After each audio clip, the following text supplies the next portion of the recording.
Nam mô Bổn Sư Thích Ca Mâu Ni Phật. Một lần nữa xin được kính mời tất cả quý thiện nam tín nữ Phật tử về tham dự lắng nghe thời pháp thoại của Lạt Ma.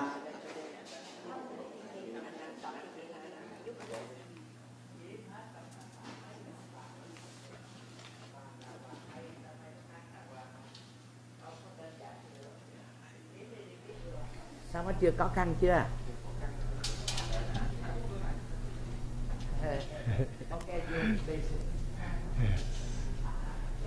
Xin kính mời tất cả đại chúng, còn ở bên ngoài xin kính mời chư vị bắt đầu vào bên trong Phật điện.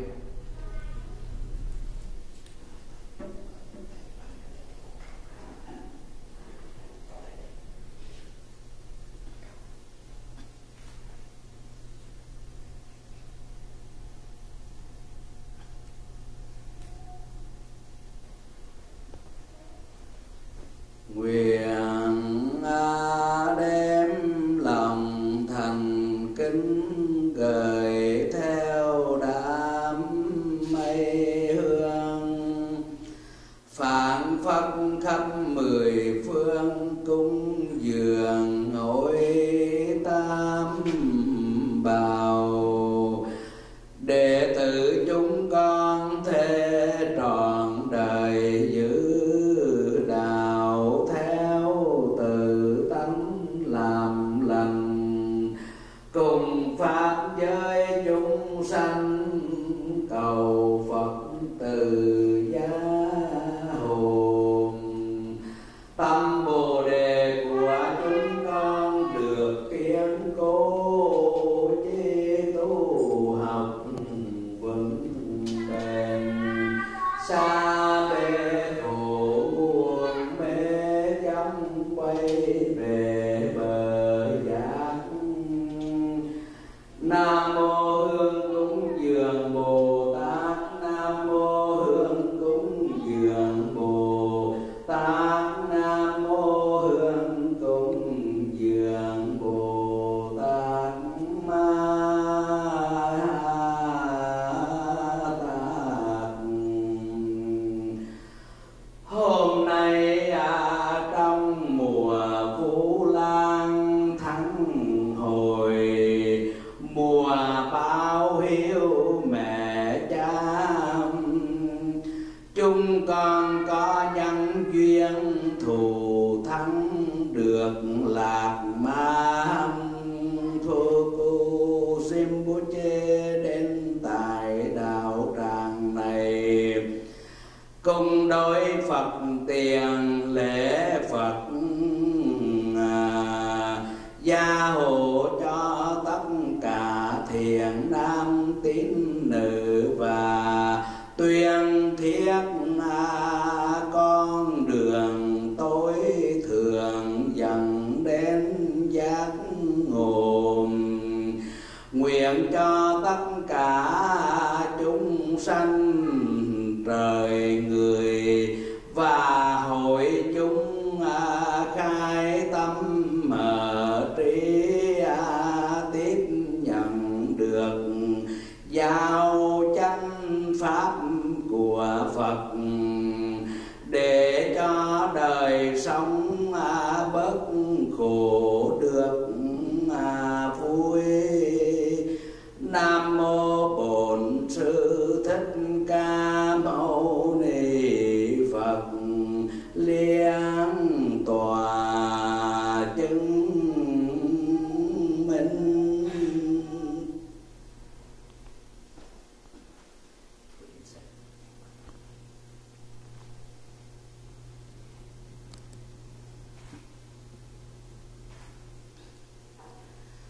Sắc thân Như Lai đẹp trong đời, không ai bằng, không sanh và nghĩ bàn.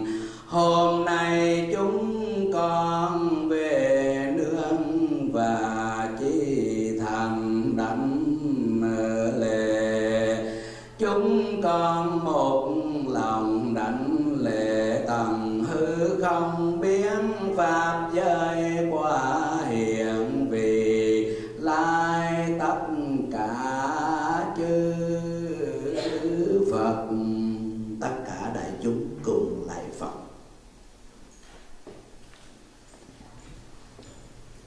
thánh cho một tiếng chuông. Lời Phật dạy là con đường sáng dẫn người thoát cõi mê, đưa con trở về sống cuộc đời tịnh thức.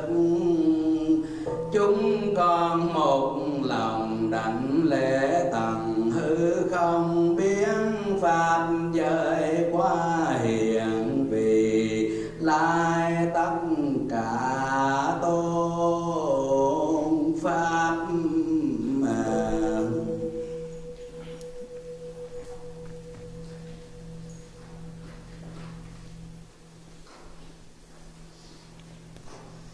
Tăng là đoàn thể đẹp, cùng đi trên đường vui tu tập giải thoát, làm an lạc cuộc đời.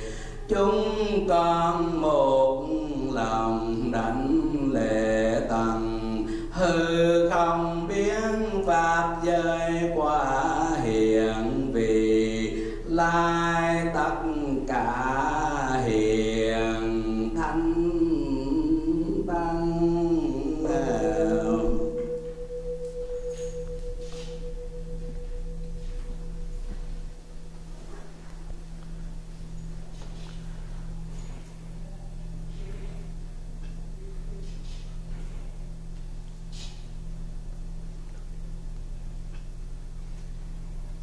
Nam mô A Di Đà Phật.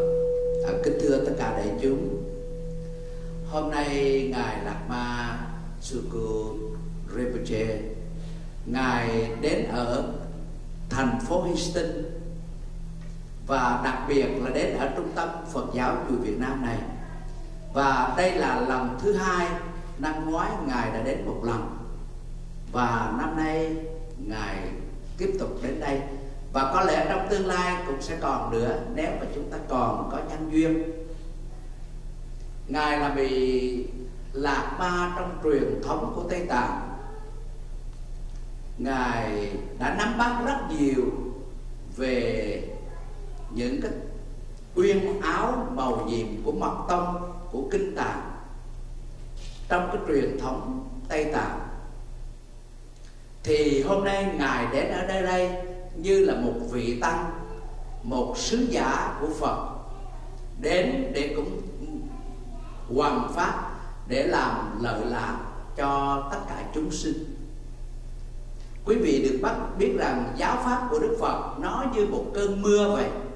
Mưa từ trên trời nó rớt xuống, và cũng tùy theo những loại cỏ cây, cây lớn, cây nhỏ, cây to, cây mập, cây bé, tùy theo những loại mà nó thấm nhuần, nó hút cái nước nhiều ít. Tất cả con đường, tất cả dòng sông, tất cả đều chảy ra ngoài biển cả. Nhưng mà nên nhớ, dù trăm ngàn con đường khác nhau nhưng chạy về biển, mà biển chỉ có một vị duy nhất mà thôi, đó là vị mặn. Chánh pháp của Phật cũng vậy.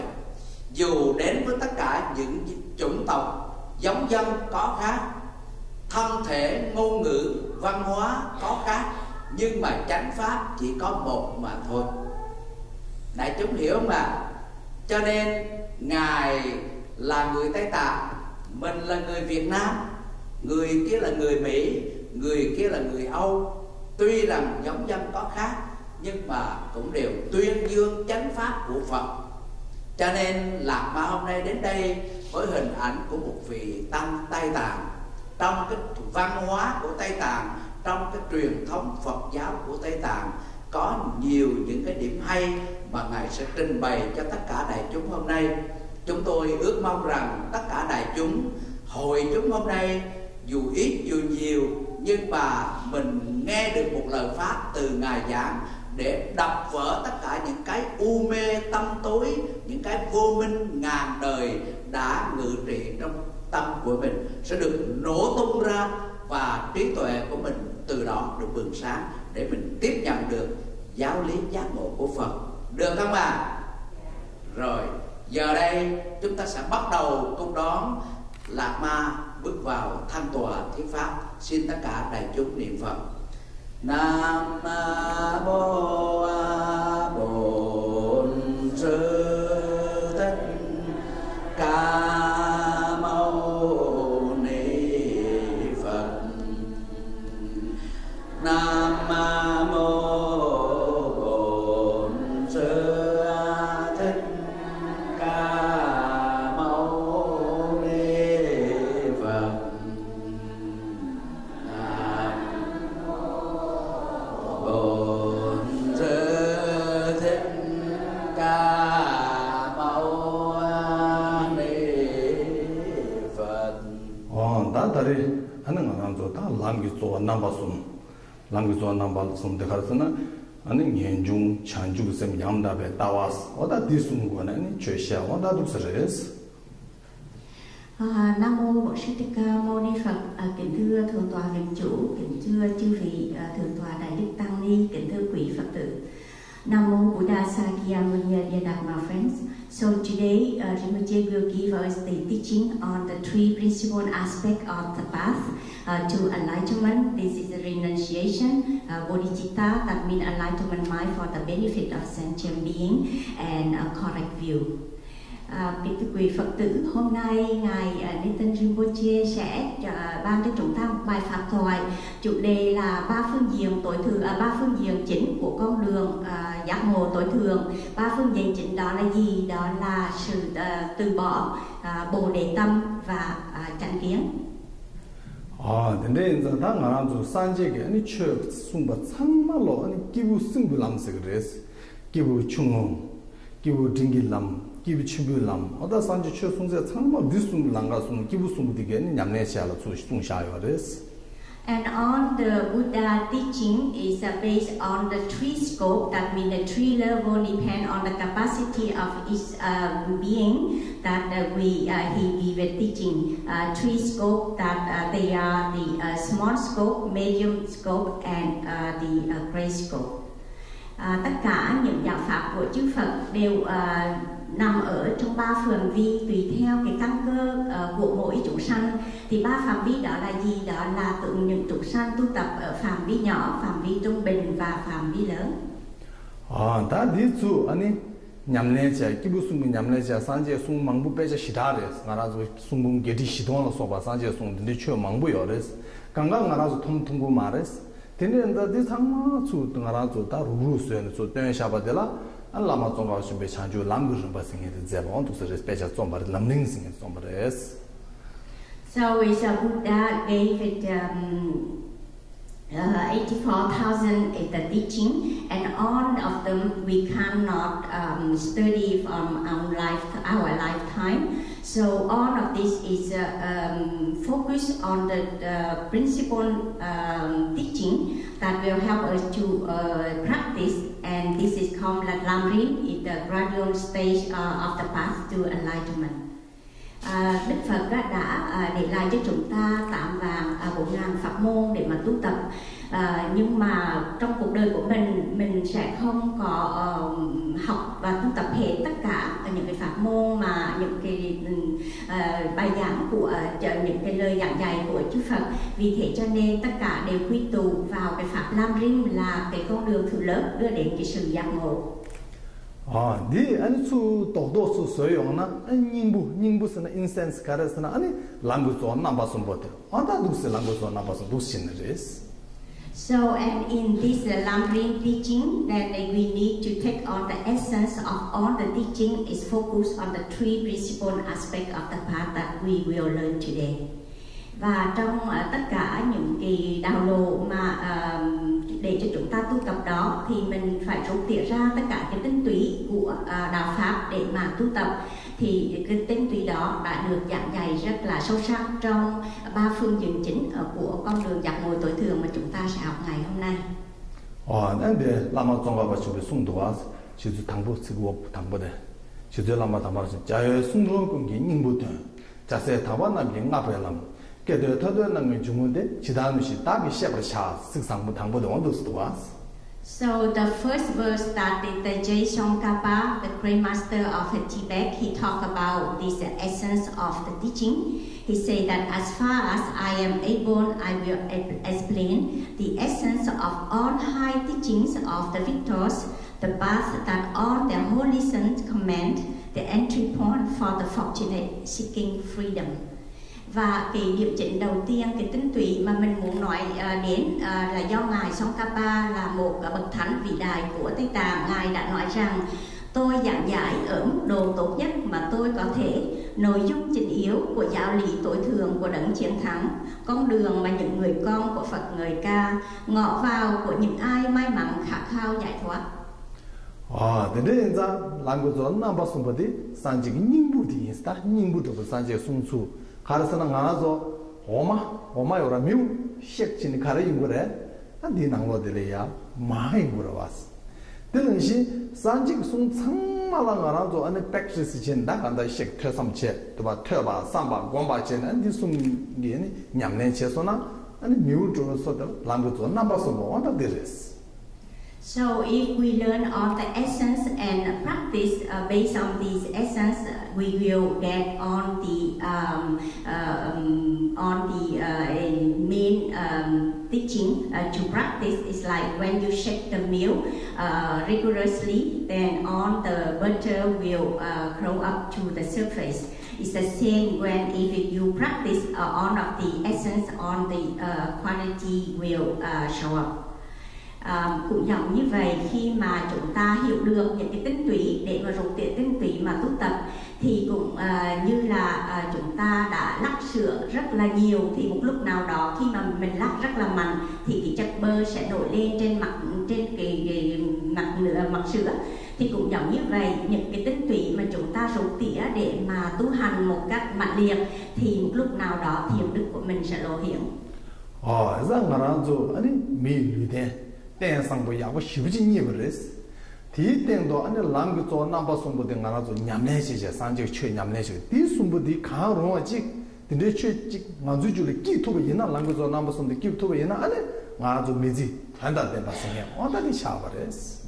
So we have this precious human form, and we have all the capacity to learn all of it and to practice the Dharma, and then all this principal aspect of the path. And if we practice, then we will we will lead to the meaningful life. Chúng ta là có được cái thân người thuận lợi và tốt đẹp này thì chúng ta cần phải tu tập, nhất là mình phải lấy hết tất cả, học hết tất cả những cái tinh túy của giáo pháp của Phật để mà tu hành, thì như vậy chúng ta sẽ có một cái cuộc đời sống rất là có ý nghĩa. 아니 말하죠 밀 톱에 밀루 라베게 아니 견다디 문에디 총발했어. 대순 백드치돈 야랑주 롤레레소나. So if we practice correctly, that means that we really achieve the meaningful life. Nếu mà chúng ta tu tập một cách đúng đắn là chúng ta đã hướng dẫn cuộc đời của mình với một cái mình đã có một cuộc đời mang đầy đủ ý nghĩa. 예상 알아도 미지디 직보기 아니 내가 지니 아니 미지디 직보 된다라 자체 뭐 가져 집에 있네 아니 meaningful life 차게요 말했어. 미지 된다 때 봤으니 차게 말했어. So when we talk about the meaningful life, you don't think about that whatever we practice, only thinking about this lifetime, that means that you don't have a meaningful life. Not everything is just focused on this lifetime only. Nếu mà chúng ta nói là có được cái cuộc đời có ý nghĩa, không có nghĩa rằng là mình chỉ chú tâm vào cái cuộc sống hiện tại, cuộc đời hiện tại mà thôi. Nếu mà tất cả chỉ nghĩ đến cái sự tu tập mà chỉ nghĩ đến cái cuộc đời hiện tại mà thôi là chúng ta thật sự chưa có hiểu thế nào là ý nghĩa của đời sống. 미지디 직보기 알아서 happiness 아니 진짜 현다게 지도부여서 빼나 된도도 주고 아니 뭐게야 지도고 빼나 사와 종나 장물로 도신 게래 장물 종나 아니 사고세 도도 봤어 더더나 플라사가 도신 드주가 미지디기 된다래 드주 된도게 지도부여서 아주 미니폴레 시그민 봤어 미지디 해피니스 투투가 잠게. So if we think only this lifetime and then we only make effort only for this lifetime, that means that our life is really not meaningful in the real meaning of it. Because if we think like that, the animal can think the same way. Like for example, the animal when they go to the cold place, it's too cold, then they look for the warm place. And then when it's hot place, then they look for the cool place. And then they are hungry, they look for food to eat. So if we live our life the same way, so that means we don't see really we don't have a really the meaningful life because the animal can do like us.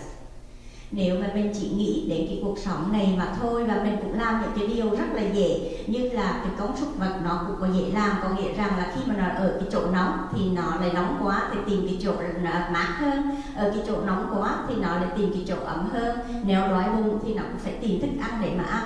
Nếu chúng ta sống mà cũng loanh quanh cũng chỉ như vậy mà thôi thì như vậy là mình không có hiểu thật sự cái đời sống của thân người đầy thuận lợi này, thì có ý nghĩa này vì mình cũng có con súc vật nó cũng có thể làm được như mình.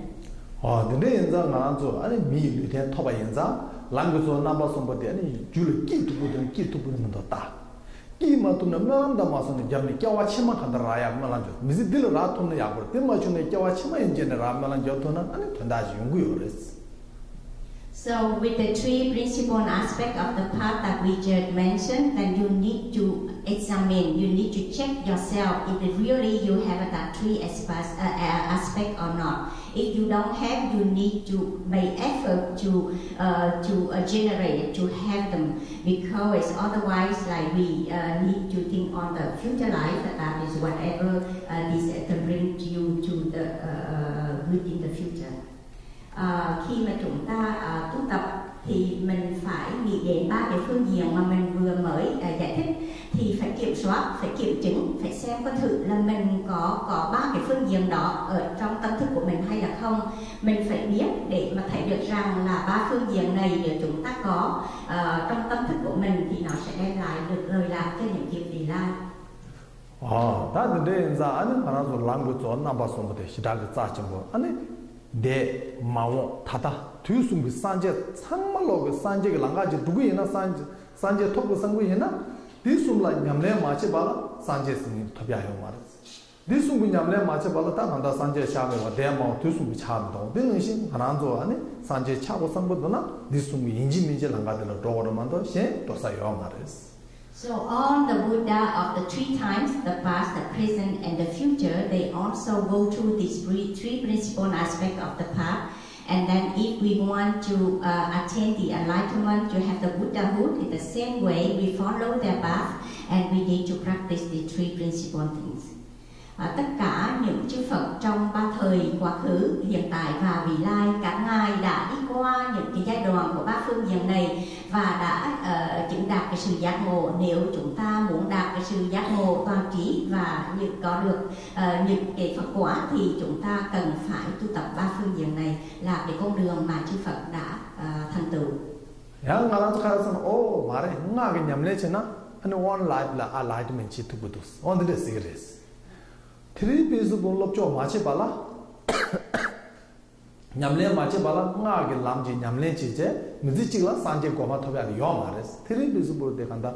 덤시 foundation 디강라 아니 나게 냠내 지는 산제 고마 주고 토비야. 어디서 여러분도 this never 흥하요 말레스.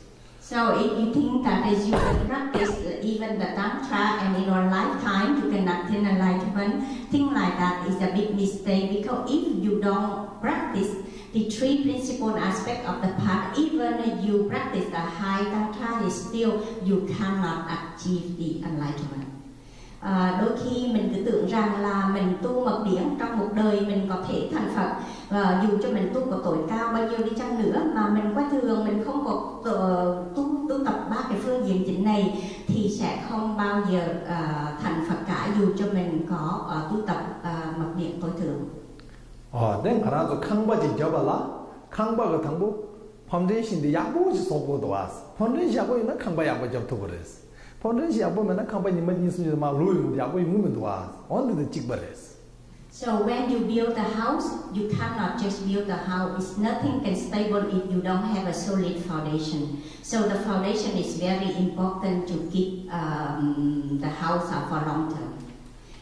Khi mà mình xây một cái nhà không phải chỉ là xây một cái nhà mà thôi, mà chúng ta phải quan trọng cái nền tảng của cái nhà. Cái nền tảng mà vững mạnh thì cái nhà nó mới được vững lâu. 다 그래 이제 랑고서 나봐서 당부 년중으로 되고 그랬어.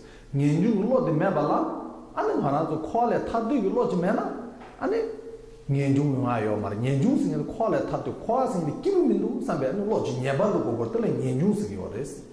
So the first aspect of the path is the renunciation. So what is mean the renunciation? That means your wish really to liberate from the cyclic existence. That means the samsara. So to be able to get the liberation, you need to practice the renunciation. If you don't practice this aspect, then you can never get the liberation. Cái phương diện đầu tiên đó là cái sự từ bỏ. Nếu mà chúng ta cảm thấy chán nản cái quải ta bà này, cái vòng luân hồi sanh tử này, và mình phải tu hành làm sao để đạt được cái sự giải thoát, mà muốn được giải thoát thì chúng ta phải biết từ bỏ. Nếu mà tu mà không biết từ bỏ thì sẽ không bao giờ đạt được sự giải thoát. 그래서 다야 가지고 딱 먼저 퀄레를 버리신 치고도 퀄생이 기분민도스다. 다 코아서는 이 전문인이 코아를 삼산다고 된다대. 야, 이 칸바디 코아를 삼산. 야, 베나 잘라다 아니 지금 능무도 코아를 삼삼. 또 삼았다는 코아생이도 뭐 마시는 거랬어. 코아 뭐 마시는 아니 코아를 타들로디 딱딱 되게요. 막 두스레스. Sometimes we say that I'm tired of this cyclic existence. I want the liberation. But we don't understand what is mean the cyclic existence, what is mean the samsara. Some people thinking that, oh, samsara, that means this the world that we live in. Some thinking samsara, so that means our house, our city, our place. Some thinking samsara, that means all the material that we possess. So if this is all is not the samsara. But if you don't understand what is mean the samsara, how can you practice to get the liberation? So first of all, we need to understand what the samsara is. Khi mà có đôi khi những người cứ bảo rằng là tôi chán nản cái quải các ta bà ô trượt này quá, tôi muốn được giải thoát, nhưng mà mình không có hiểu quải ta bà là cái gì cả, mình không có hiểu vòng luân hồi sanh tử là cái gì cả. Mình chỉ nghĩ có người nghĩ rằng là luân hồi sanh tử quải ta bà có nghĩa rằng là cái thế giới mình đang sống. Có người hiểu rằng đây là cái nhà của mình, cái thành phố của mình, cái môi trường mà mình đang sống. Có người nghĩ rằng ta bà có nghĩa rằng là những cái vật chất mà mình đang có. Thì nghĩ về quải ta bà như vậy rất là sai. Nếu chúng ta không có hiểu quải ta bà là như thế nào cả, thì làm sao mà mình muốn giải thoát ra khỏi quải ta bà được. 야, samsara 가서 멍두서 아니 samsara래요 말했어. 멍지는 liberation 치 잡아. 레비보 samsara. 근데 samsara 가서 대야 딱딱 돼요 말했어. So some people also think in the incorrect way, thinking that that is on the sangha, they are not in the samsara, and on our we are lay people, then we still in the samsara. Thing like that is not correct. Đôi khi có những người có cái nhìn, có cái sự hiểu biết rất là sai, nói rằng là các bậc tu sĩ là những người đã được giải thoát rồi, và chúng ta là những người cư sĩ thì chúng ta đang còn là một trong quải ta bà. Nghĩ như vậy là rất sai. 아니야. samsara 아니 liberation 치소나. 점불링 치료로 도고 보면 와. 스페나 파과 셰리프 몽게프 안다 산지 좀 되게 코어 아니 년도 납자 500 년도 두 강가로 점불링 디 강라 아니 samsara liberation 치바 셰지레 되어래. 점불링 치료로 도면 와. 점불 다게 강라 셰바 두스레스. And then some people may be thinking that, when I get the liberation, I get out of the samsara, so that means I go to another place outside of this world. Think like that. You think about all the disciples of the Buddha, and on the listener Arahat, on the solitary realization Arahat, all of them, they were still in this but they already got the liberation. So, Shariputi, Monkey Buddhi, and then it looked like Sariputta and Momoyagana, two great disciples of Buddha. They was with Buddha, but they was already liberated, but still stay in this earth. Đôi khi có người nói rằng là khi mà mình được giải thoát ra khỏi cõi Ta Bà là mình đến một cái nơi nào đó nó rất là xa xôi, nó không phải ở trên cái trái đất này. Nghĩ như vậy cũng không đúng nữa, tại vì khi mà chúng ta giải thoát ngay cả trên cái trái đất này, trên cái thế giới này mình cũng đã được giải thoát rồi. Cũng giống như là các vị thanh văn dương giác, các bậc A La Hán, các ngài đã cái thân vẫn còn ở trên cái cõi đời này, nhưng mà các ngài đã giải thoát rồi. Cũng giống như hai vị đại đệ tử của Đức Phật là ngài Mục Kiền Liên và ngài Xá Lợi Phất. Thời Đức Phật còn tại thế, các ngài là đã được giải thoát rồi, nhưng mà vẫn hiện diện trong cái cõi Ta Bà. 근데 지금 삼바 안에 samsara 생각하시면 얘기 samsara요. 미래를 samsara를 요래. 이 소소소소게 최 냠내지네 아니 퀄레 리버레이션 치고 그러면도 현다지기 소트고 말 소소랑 그서 그랬어. So the samsara that means is I have my samsara. You, each of you have your samsara. So if you practice and yourself liberate from the samsara, it's not the samsara of my samsara that means your samsara. It's not like that. Thế nào là cái quải Ta Bà, quải luân hồi sanh tử? Tôi cũng là có cái quải luân hồi sanh tử, cái quải Ta Bà của tôi.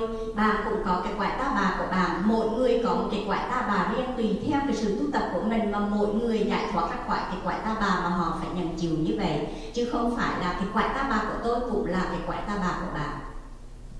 아니 나라도 부다 샤자문이양 코란게 삼사라 코란 practice liberation 치버리 샤리부데 찍바레 코란게 삼사라 코란 practice liberation 치바 두스레 도와스. So you can see Buddha Sakyamuni, like he got the liberation and enlightenment, so he left the samsara. It's the two great disciples of Buddha also practiced, and then they liberated from the samsara. So you can see each person, it depends on their practice, they will release the cyclic existence. Cũng giống như vậy, Đức Phật Thích Ca Mâu Ni đã cho chúng ta thấy là ngài tu tập, vì thế cho nên ngài đã thoát thoát khỏi cái quải Ta Bà của ngài để mà thành Phật. Hai vị đại đệ tử của ngài cũng vậy, cũng là do bởi cái sự tu tập mà đã tiêu diệt hết tất cả cái vòng luân hồi sanh tử. Thì mỗi ngày như vậy đã ra khỏi cái quải Ta Bà của họ.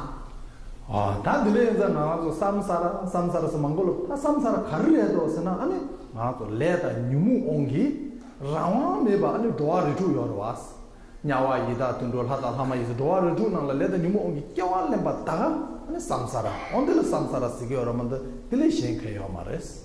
And then the samsara or cyclic existence mean that is we become on the power of the karma and the ignorance that bring us the reborn again and again in this sixth realm of existence. So that's why we have our samsara by returning to this sixth realm, because of the karma and the ignorance that we don't have any freedom, we don't have any choice. This, mỗi người như chúng ta là vẫn còn nằm trong cái vòng luân hồi sanh tử, tại vì là mỗi người có một cái quải Ta Bà của họ là do bởi cái nghiệp cũng như là cái sự vô minh của họ đã cuốn họ vào trong cái vòng luân hồi sanh tử, lại sanh lại một lần nữa và một lần nữa sanh lại trong cái sáu nẻo luân hồi này. Thì như vậy là mỗi người do bởi cái nghiệp lực của mình, do bởi cái vô minh của mình mà mình bị trở lại trong cái quải Ta Bà. 다들 가도 까도네 내가 너무 오게 껴려야 돼. 나도 가도 매서도 봐. 가도 까도도 삼사를 liberation 제바. 언제 쓰기 어려다. And as soon as you stop, you eliminate, you destroy all your karma and the ignorance, that means you destroy your samsara, you have the liberation. This stop다. 껴알렘 까도스나. So that means that you stop all the rebirth in the future, no more rebirth. Karma ignorance, no more rebirth.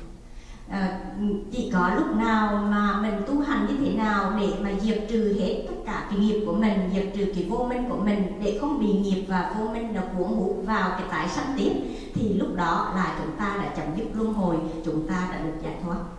그래서 뒷가야라 안에서 물린 치료를 도고 고민도 왔어. 피울래래 도고 고민도 왔어. 사실 다게가는 까토고도 왔어. So you see that as soon as you stop on this river, then you already have a liberation. You don't have to think about go to the Pure Land or go to another place outside of that. Because right now, you stop all of this and you have a liberation. Ngay khi mà chúng ta chấm dứt được cái sự tái sanh, nghĩa là cái sự luân hồi sanh tử, thì chúng ta đã chấm dứt tất cả nghiệp và cái vô minh rồi, thì như vậy là chúng ta vẫn đó, nhưng mà mình đã được giải thoát rồi thì đâu có nghĩ đến cái chuyện mà phải đến ngoại cực lạc hay là đến một cái nơi xa xôi nào khác. 근데 이제 딱 말하죠. 아니 도와리도 냐와이다 튼도 가발이 끼고 얘네양 동해가 랑신질래 내기요 말했어. 동해 랑신진도 삼바 아니 이제 강가라는 때지지 가다지 해피네스 유네양 랑자 동해 거라 점용인자 디나를 끼신질래 동해 랑신인자 니 기보면 봐. 어디 들레 타도 것이 기보고요 그랬어. And if we still stay in this cyclic existence at the sixth rim, then we experience all kind of suffering. Even if we have the happiness is very short and temporary, and the suffering come to torture us. Ngày nào mà mình còn phải tái sanh và nằm trong cái sáu nẻo luân hồi này, thì ngày đó chúng ta phải đối diện với tất cả loại khổ đau. Mà dù cho mình có được một chút hạnh phúc, thì hạnh phúc đó cũng rất là ngắn ngủi, cũng rất là mỏng manh, và nó chỉ tạm bợ mà thôi, rồi cái khổ đau nó lại đến và nó làm cho mình hết sức là phiền não. 내가 도왔어. 이 숨나라는 간다 도와를 주나라 대서를 내주면 대서도 동해에 도왔어. 뉴에 동해에 도왔어. 차버드지기 동해 숨디 예브레스. So when we still in this samsara, we experience three main suffering. This is suffering of suffering, the first suffering of change, and pervasive suffering. Ngày nào mà mình còn ở cõi Ta Bà thì mình phải đối diện với ba cái khổ đau chính không có tránh khỏi, đó là khổ, hạnh khổ và hoài khổ. 내가 도와 나라주고 동해에 도왔어. 나라주 루부디 지당의 동해에서 루부디. 디den도 안에 사와파야, 참바티야, 오퍼레이션샤 동해도 쓰고 도왔어. So what does mean the suffering of suffering? That means our body goes a lot of suffering. We have the sickness, we have the illness of the body, we have a suffering of the mind, and then we have an operation, we have all kind of things that this body goes. That means the suffering of suffering. Thế nào là khổ do bởi cái thân này tạo ra. Ngày nào mà có cái thân là ngày đó có đủ thứ bình hoàng, có những cái đau khổ của cái thân, có những cái phiền não của tâm, rồi có những cái lúc giải phẫu, có những cái lúc mà cái thân này nó hành mình, thì như vậy là mình gặp phải cái trường hợp đầu tiên, đó là khổ. 아니 유에 동해도 봤어. 유에 동해에 나가서나 단지처럼들 뒤에 삼바 디나라 탕모 끼부요레스. 아니 마 탕라마 뒤에 삼바 시다기 끼부요레스. 딱 하자지네 깡바나 그랬더니 깡바 짱고고도 왔어. 디 가서 단지 끼부디 갈리클리 동해 차서 왔어. 다가라 끼부라 내 마서 왔어. 다야야 랑고 선들 야 랑데서는 야 하자지 깡바네 야 마데고 그랬어. 야 해비네스 라도 무슨 찐찐을 두어랬어. So the second suffering is the suffering of change. So you will see that is the happiness is very short, like then the suffering come and then you change again, it make you change again. For example, now here in this place it's very cool, very comfortable, you come and you sit, but after a while you will feel that the problem with your leg, and then you want to stretch your leg. And after you stretch your leg and you don't want to sit anymore, you desire to stand up. And then after that you want to walk. And then you tired, you want to sit. So that means the suffering cause you all kind of change. You never happy with what you have. Thế nào là cái sự hành khổ? Hành khổ có nghĩa rằng là cái khổ đau, cái sự thay đổi. Mình sẽ thấy rằng là mình cứ bị thay đổi mãi, tại vì mình cứ mong muốn những cái điều mà mình tránh cái khổ đau đó. Thì dụ như ở trong cái căn trần điện rất là mát, rất là thoải mái, và chúng ta để ngồi thì thoải mái, nhưng cái vài phút sau thôi là bắt đầu đau chân. Đau chân thì mình không chịu nổi thì mình muốn duỗi chân ra, để khi duỗi chân ra cũng không chịu nổi, một lúc nào đó thì lại muốn đứng lên cũng không được, rồi muốn đi rồi ngoại chân lại muốn ngồi xuống, có nghĩa rằng là cứ muốn mãi, tại vì mình không bao giờ hài lòng với những cái gì mà mình đang có. trên trình độ đó, 다른 식의 samsara의 happiness, 나라도 컨디션 happiness 중에 갈리길이 동해 차도 그랬어. 빼나 패밀리 두개다 당부지 happiness였어. 감사지는 세브레시가 동해 차도 왔어.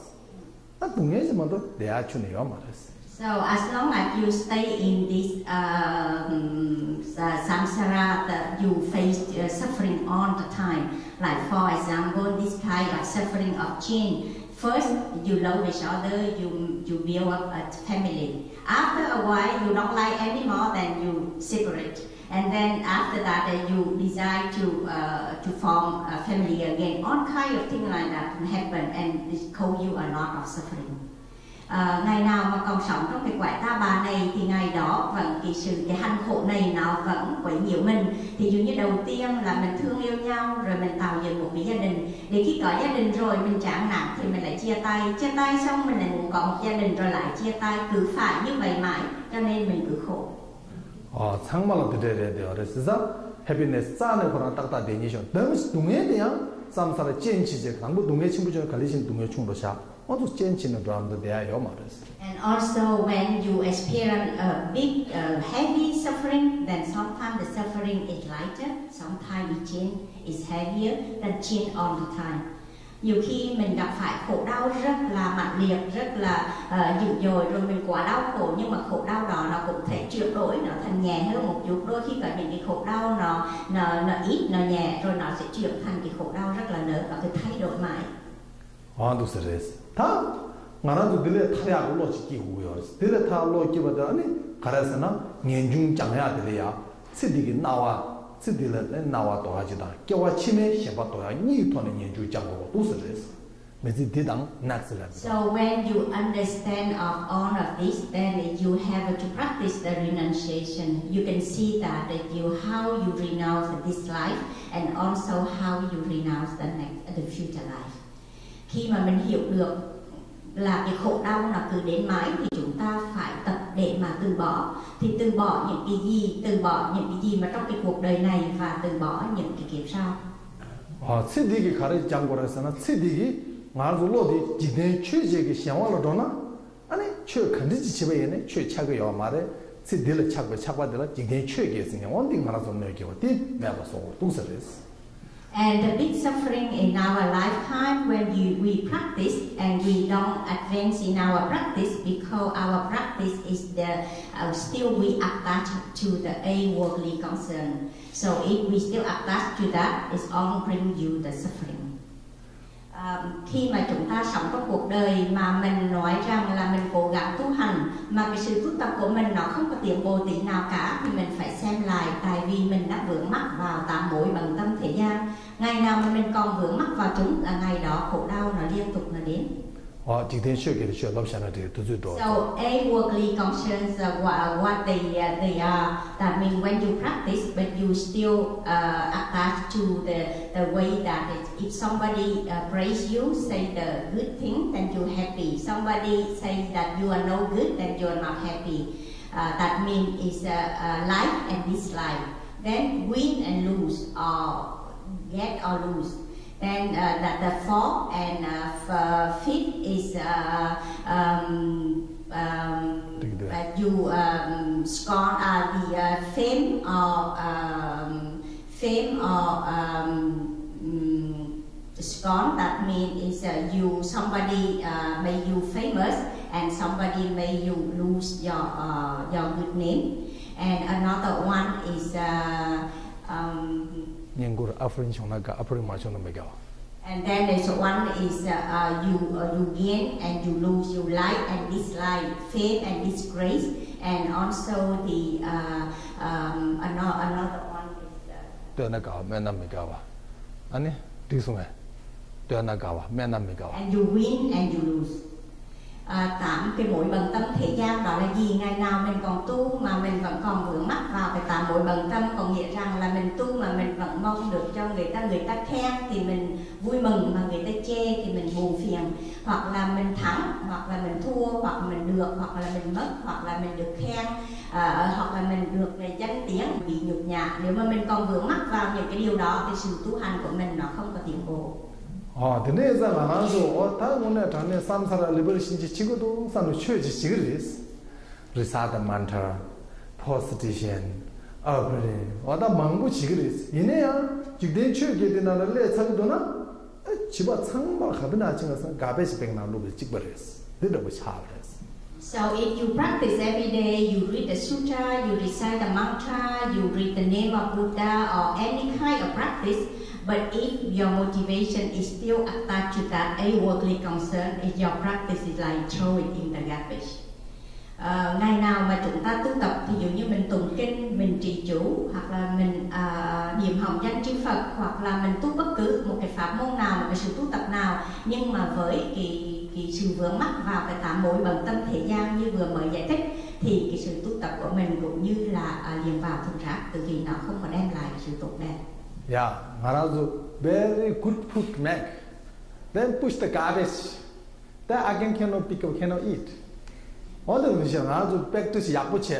And you then check in your dress hasuna and a garbage in a good food garbage in a chavras.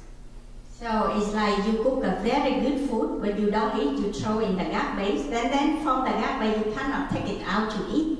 So it's the same when you practice it very good, but you still attach to that a worldly concern. So your practice is look like it's the waste because it's you throw it in the garbage. Khi mà mình nấu một cái món ăn rất là ngon mà chưa ăn mà mình đã điền vào thùng rác rồi, thì từ thùng rác làm sao mà lấy đồ ăn ra đó ra mà ăn cho ngon được. Thì cũng giống như vậy, khi mà mình tu rất là tốt nhưng mà tự nhiên mình lại bị vướng mắc vào tám mối bận tâm thế gian đó, thì cũng giống như sự tu hành của mình nó bị ô uế, thì mình không thể nào thành tốt đẹp được. Bena Mikashi, anh Dhamma practice, anh ritual chính anh rigang forest na chính gom nhập. Anh phải cái gì mà tulo ya bộ khoa yo mà khala ya bộ sa yo mà ine yang mi ya bộ là bộ tâm đó ta mình ta suna anh garbage na lu bớt cái gì mà chỉ thola tam mà đủ rồi. Sometimes you can renounce everything. You go to the forest and then stay in the forest, and you don't have a good clothes, you don't have a good food, anything. Sometimes nothing to eat, no food to eat, and you think you are really good practitioner.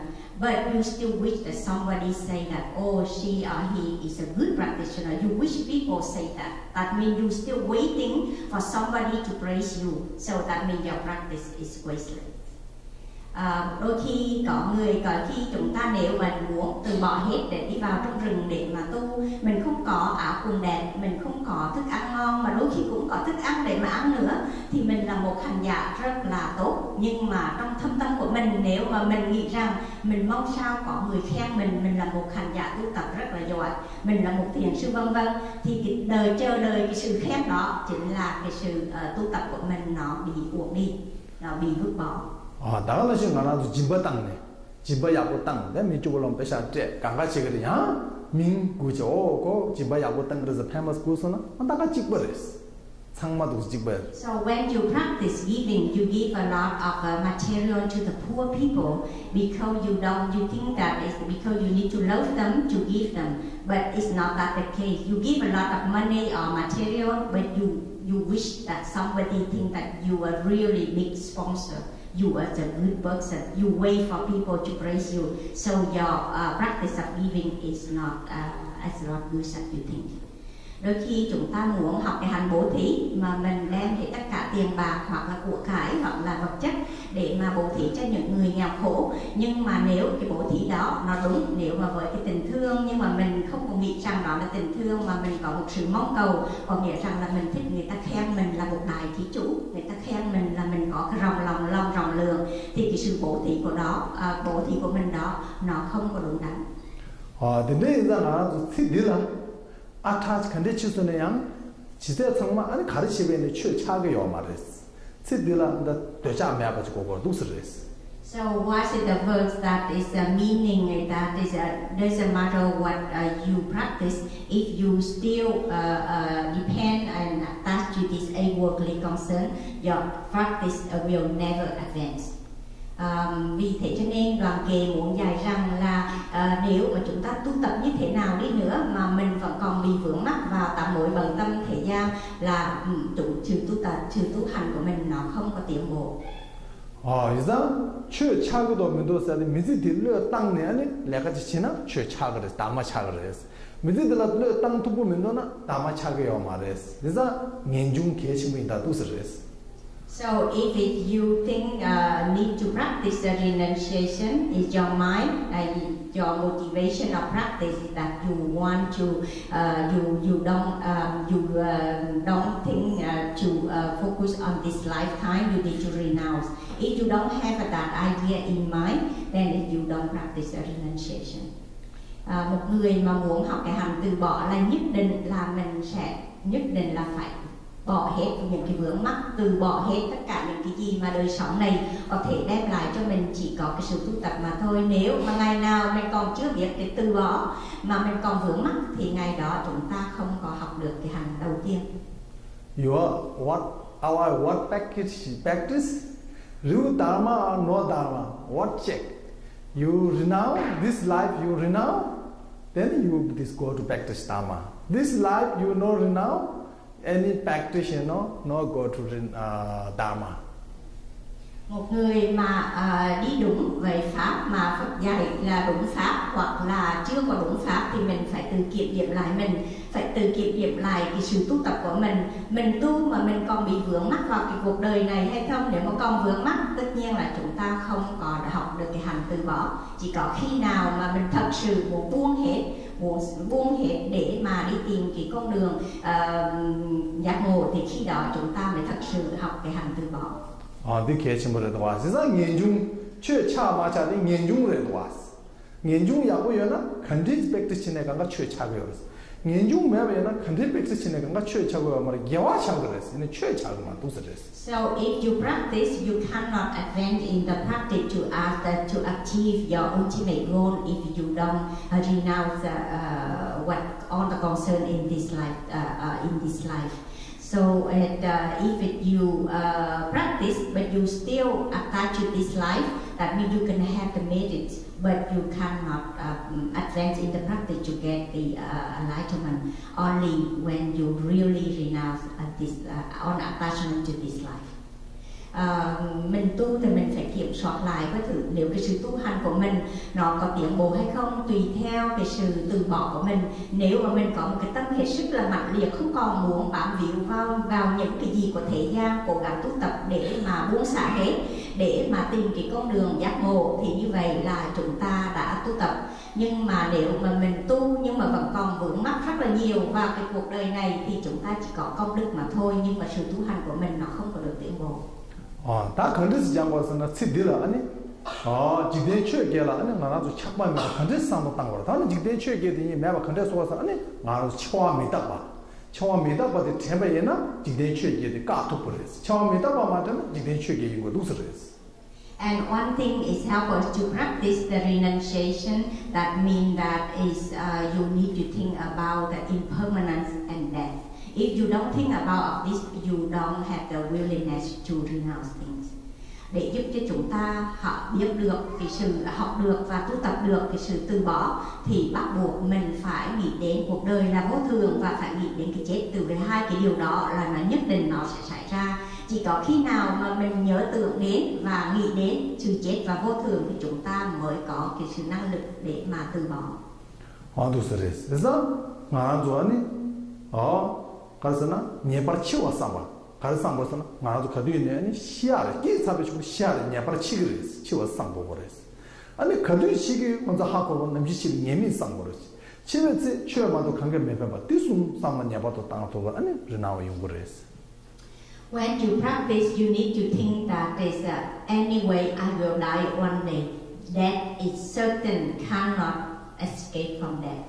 And the second thing, that can come anytime. We cannot plan for that. And the third thing, that the time of death, only Dharma can help us. If you think about this, you will have the force to renounce things.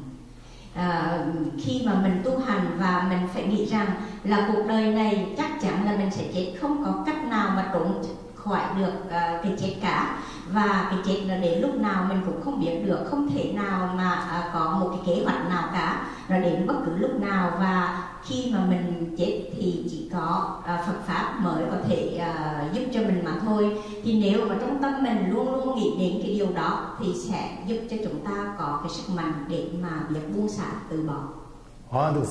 Mà samotana limba duwas, len duwas, brava. Mà phang masana. Duk samotana anachik logic ngwa jores.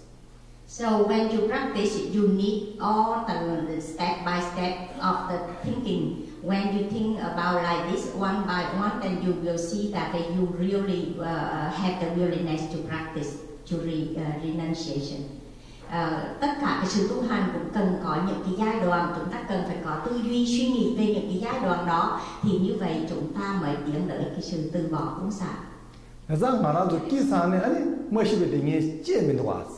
Ngã mà kỹ này thằng ta bắt đầu lo giải nghe cái thằng ta lo nhị chế gì nghe cái mình chỉ mới chỉ biết thằng ta phải rồi, nhưng mà nó mới chỉ thằng ta chỉ theo rồi, thế là hiểu mà rồi. Cái kỹ sản mà chỉ đua rồi đó.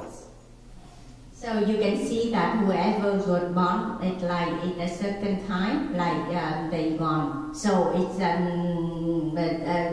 nobody can live forever. Khi mà chúng ta nghĩ lại là bất cứ ai sinh ra thì cái một khoảng thời gian nào đó rồi họ cũng ra đi, không thể nào mà có ai trường tồn vĩnh cửu cả. 나라도 cemetery to sambaten dotu shaje mimangbu de ro besha do was. Nyama ngzu de jigbe jigjaru khomba jamne tugo de keje shegre kanga chigo aras.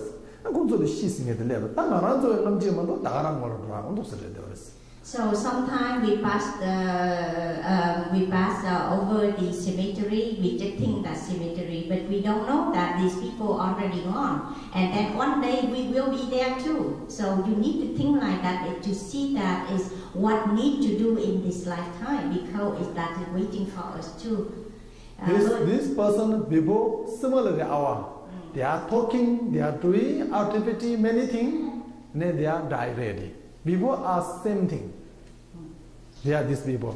Đôi khi chúng ta đi ngang qua một cái nghĩa trang, rồi mình chỉ biết đó là một nghĩa trang thôi, mình biết là người ta chết, nhưng mà mình không có nghĩ rằng một ngày nào đó mình cũng phải đến nằm ở đó, và mình cũng phải đi cái con đường đó. Thì những người mà họ đã nằm ở đây đó, họ ngày xưa cũng như mình mà thôi, cũng là y như mình chứ không có gì khác cả, nhưng mà họ ra đi và chúng ta cũng sẽ bị như vậy.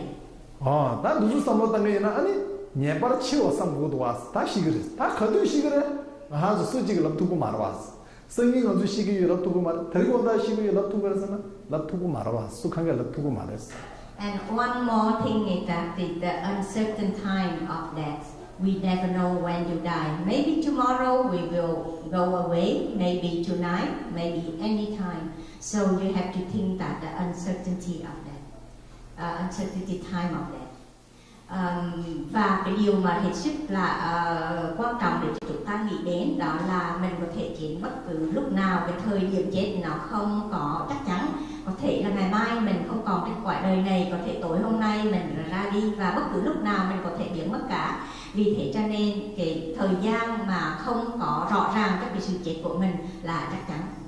이상 알아도 성인식이 말해 사이언스 지도부 말아. 속하게 사이언스 지도부 말아. 때나 다리 쇼베 레가를 두 삼바베 소포 탄다시면 두고레스. 아 모터 액시던트 신이 오도 와. 내 권다 시사시스기도 왔어. 언도도 간가 쇼게 나 시기 말해 삼바 레가게 플란 망구스는 더 사브레스. 얘네야 권다 템포러리 시사기도 왔어. 근데 시 찍버레스. So we already know this has happened. Sometimes the morning we go to work and then we have a car accident, then we cannot go home anymore at night. Some people say tomorrow I plan so many plans to do, but at night when you sleep you go, then you disappear. Then the plan for tomorrow is never realized. So you see that this already happened. Có những điều mà mình thấy rất là rõ ràng không chối cãi được, đó là có những cái trường hợp mà buổi sáng có người đi làm dự định cho rất là nhiều cái kế hoạch cho một ngày, nhưng mà bị tai nạn lưu thông, buổi tối không còn về nhà nữa. Có người thì nghĩ rằng bắt đầu sáng mai mình sẽ làm có những cái kế hoạch rất là tốt đẹp cho tương lai, buổi tối mình đang ngủ rồi mình ra đi trong giấc ngủ, thì như vậy ai mà biết được cái chuyện gì nó sẽ xảy ra.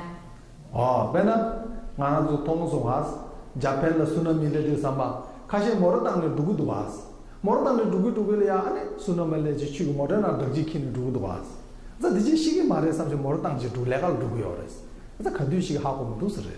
So you can see that in the tsunami, so many people see the water came and they run with the car, run very fast and find any way to run, but like the tsunami come and it take our life. So you cannot say, even if you try to run, you cannot say that death is not come to you. Some people they go to walk in the car, the tsunami come in, cannot come back. There's many things different happen. Cũng giống như những cái vụ sóng thần cũng vậy, đôi khi sóng thần đến rồi chúng ta sợ hãi bắt đầu chạy, tìm đủ mọi phương cách để mà chạy, rồi cũng là lái chiếc xe rất là nhanh, nhưng mà khi mà cái sóng thần nó đến thì nó cũng là kéo luôn cả cái cuộc đời của mình. Đôi khi có người đang lái xe đi làm, tự nhiên sóng thần đến và cởi cuốn trôi luôn, không ai mà nói được. 나가는 시 로 겸바도 로 치중을 따하면도 왔어. 로 치부 마시고네 로 충주시도는 아마 마시고는 부구시도냐 망고도 왔어. 그래서 로 치중게 계좌예요 말했어. Sometimes we think that we still young, only the old age they die before us, but think like that is still not correct. Some baby is still in the mother womb, is already died before the mother, before the older senior people. Đôi khi mình nói rằng là mình đã còn trẻ, làm sao mà chết được, chỉ có những người già hơn mình mà chết mà thôi, nhưng mà nghĩ như vậy cũng không đúng. Đôi khi có những em bé nó còn nằm trong bụng mẹ mà đã mất rồi, mất trước người mẹ của mình và mất trước tất cả những vị trưởng lão. 이상하나도 아니 시기면 봐. 그런데 그 주제 가요 말았어. 칼라 야보유스 주제때 동안가 칼라 야보유 소부 대보유 healthy 근데 주제때 동안 healthy 신이야 망고도 왔어. 칼라 서기서기 시도냐 망고도 왔어. So we also cannot plan for to avoid the death because we think that we eat food very well, we eat the good food, we healthy, we have everything is good for our body, we cannot die. Then you cannot say like that. Đôi khi mình cũng là không thể nào dàn xếp được trước, mình cứ nghĩ rằng là mình có sức khỏe, mình được ăn uống đầy đủ, thức ăn ngon và mình có tất cả những gì cần thiết để nuôi cái thân thể này, thì mình không thể nào chết, nghĩ như vậy là cũng không có đúng. 그래서 빼는 아주 메디신데 가라서 아주 헬디 용하던 나라봤어. 이내 야매사 멀티 것이지 매기 아주 아니 독차제 아니 신경 망고도 왔어. 그다음에 헬디 용하던 나라 두서래. Sometimes we think that if we are sick, then we need the medicine, we need medication to help.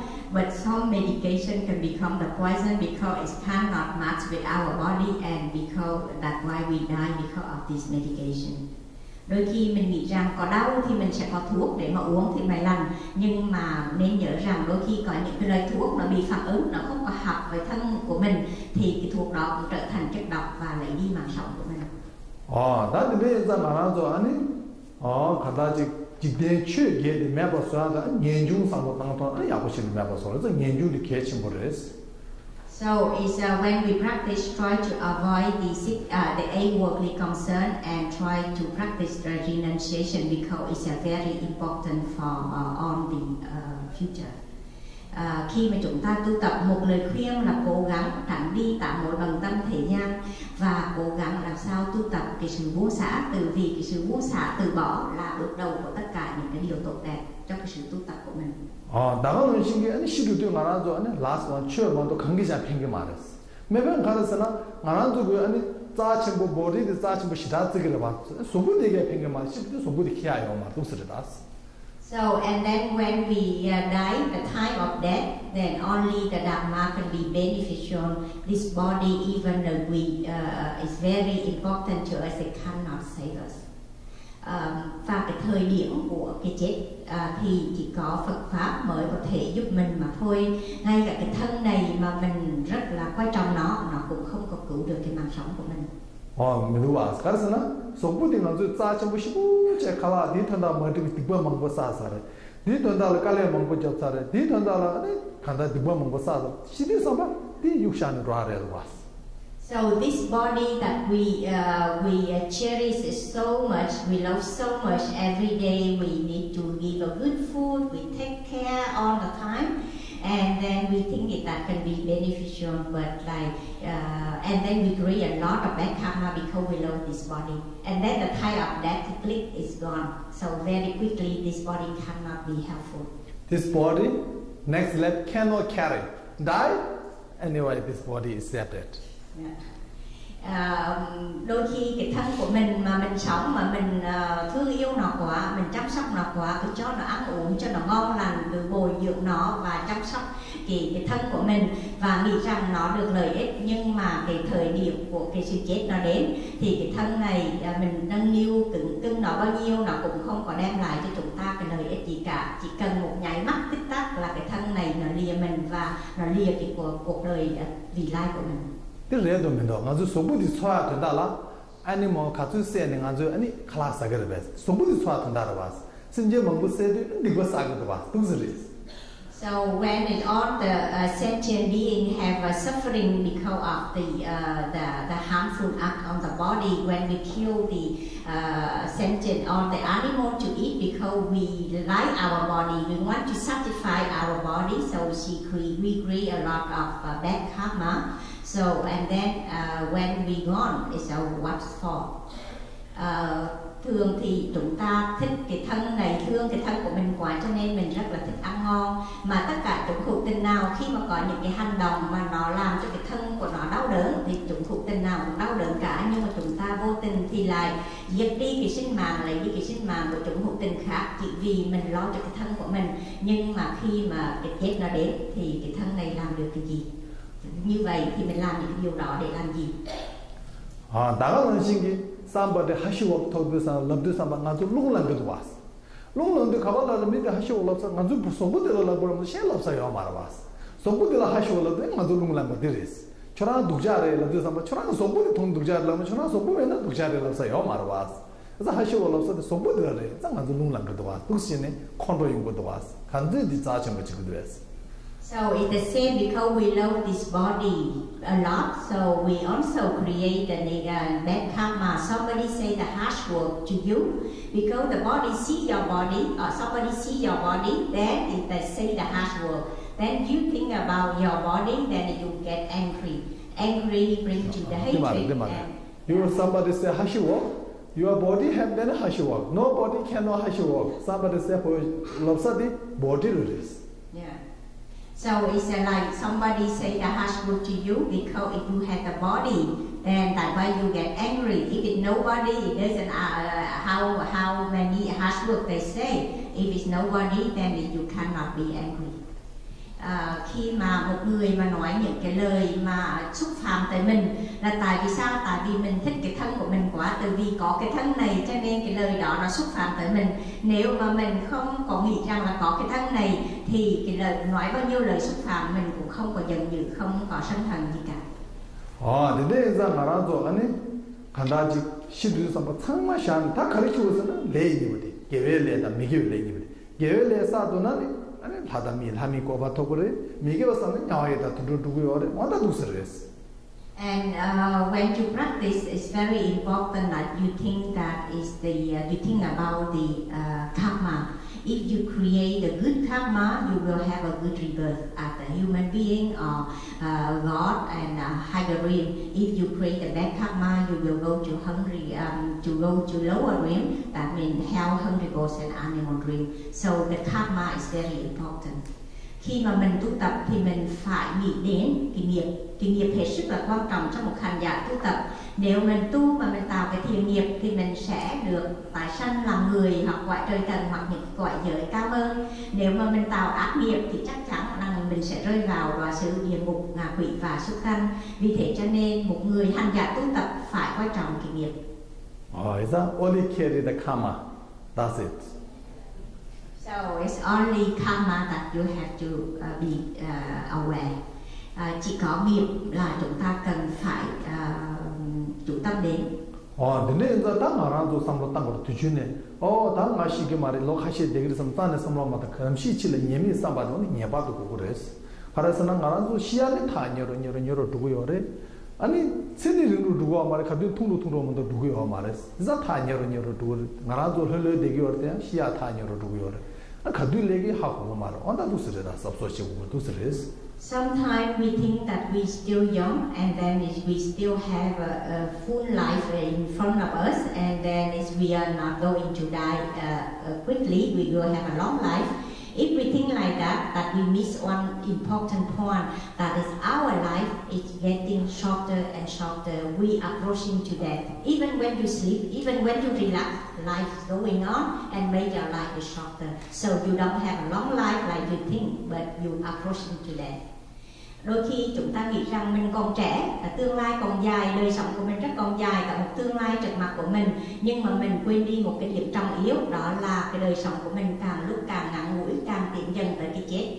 Trong lúc mình ngủ, trong lúc mình nghỉ ngơi thư thản, cũng là một ngày đã qua đi, một cái cuộc sống lại ngắn hơn là mình đang tiến gần đến cái chết, không có cái sự lâu dài trong cái đời sống của mình như mình nghĩ. 아니 시디 르땅아야 되지. 다 겨와치모 르땅고 겨와치모 컨디스 르땅고 추여 연중 지발라. 아니 겨와치모 하다미 겨와래네 켜바까 하면 야 양조 냐와이다 두두 꼬라제 그랬어. 그래서 땜부케요 말했어.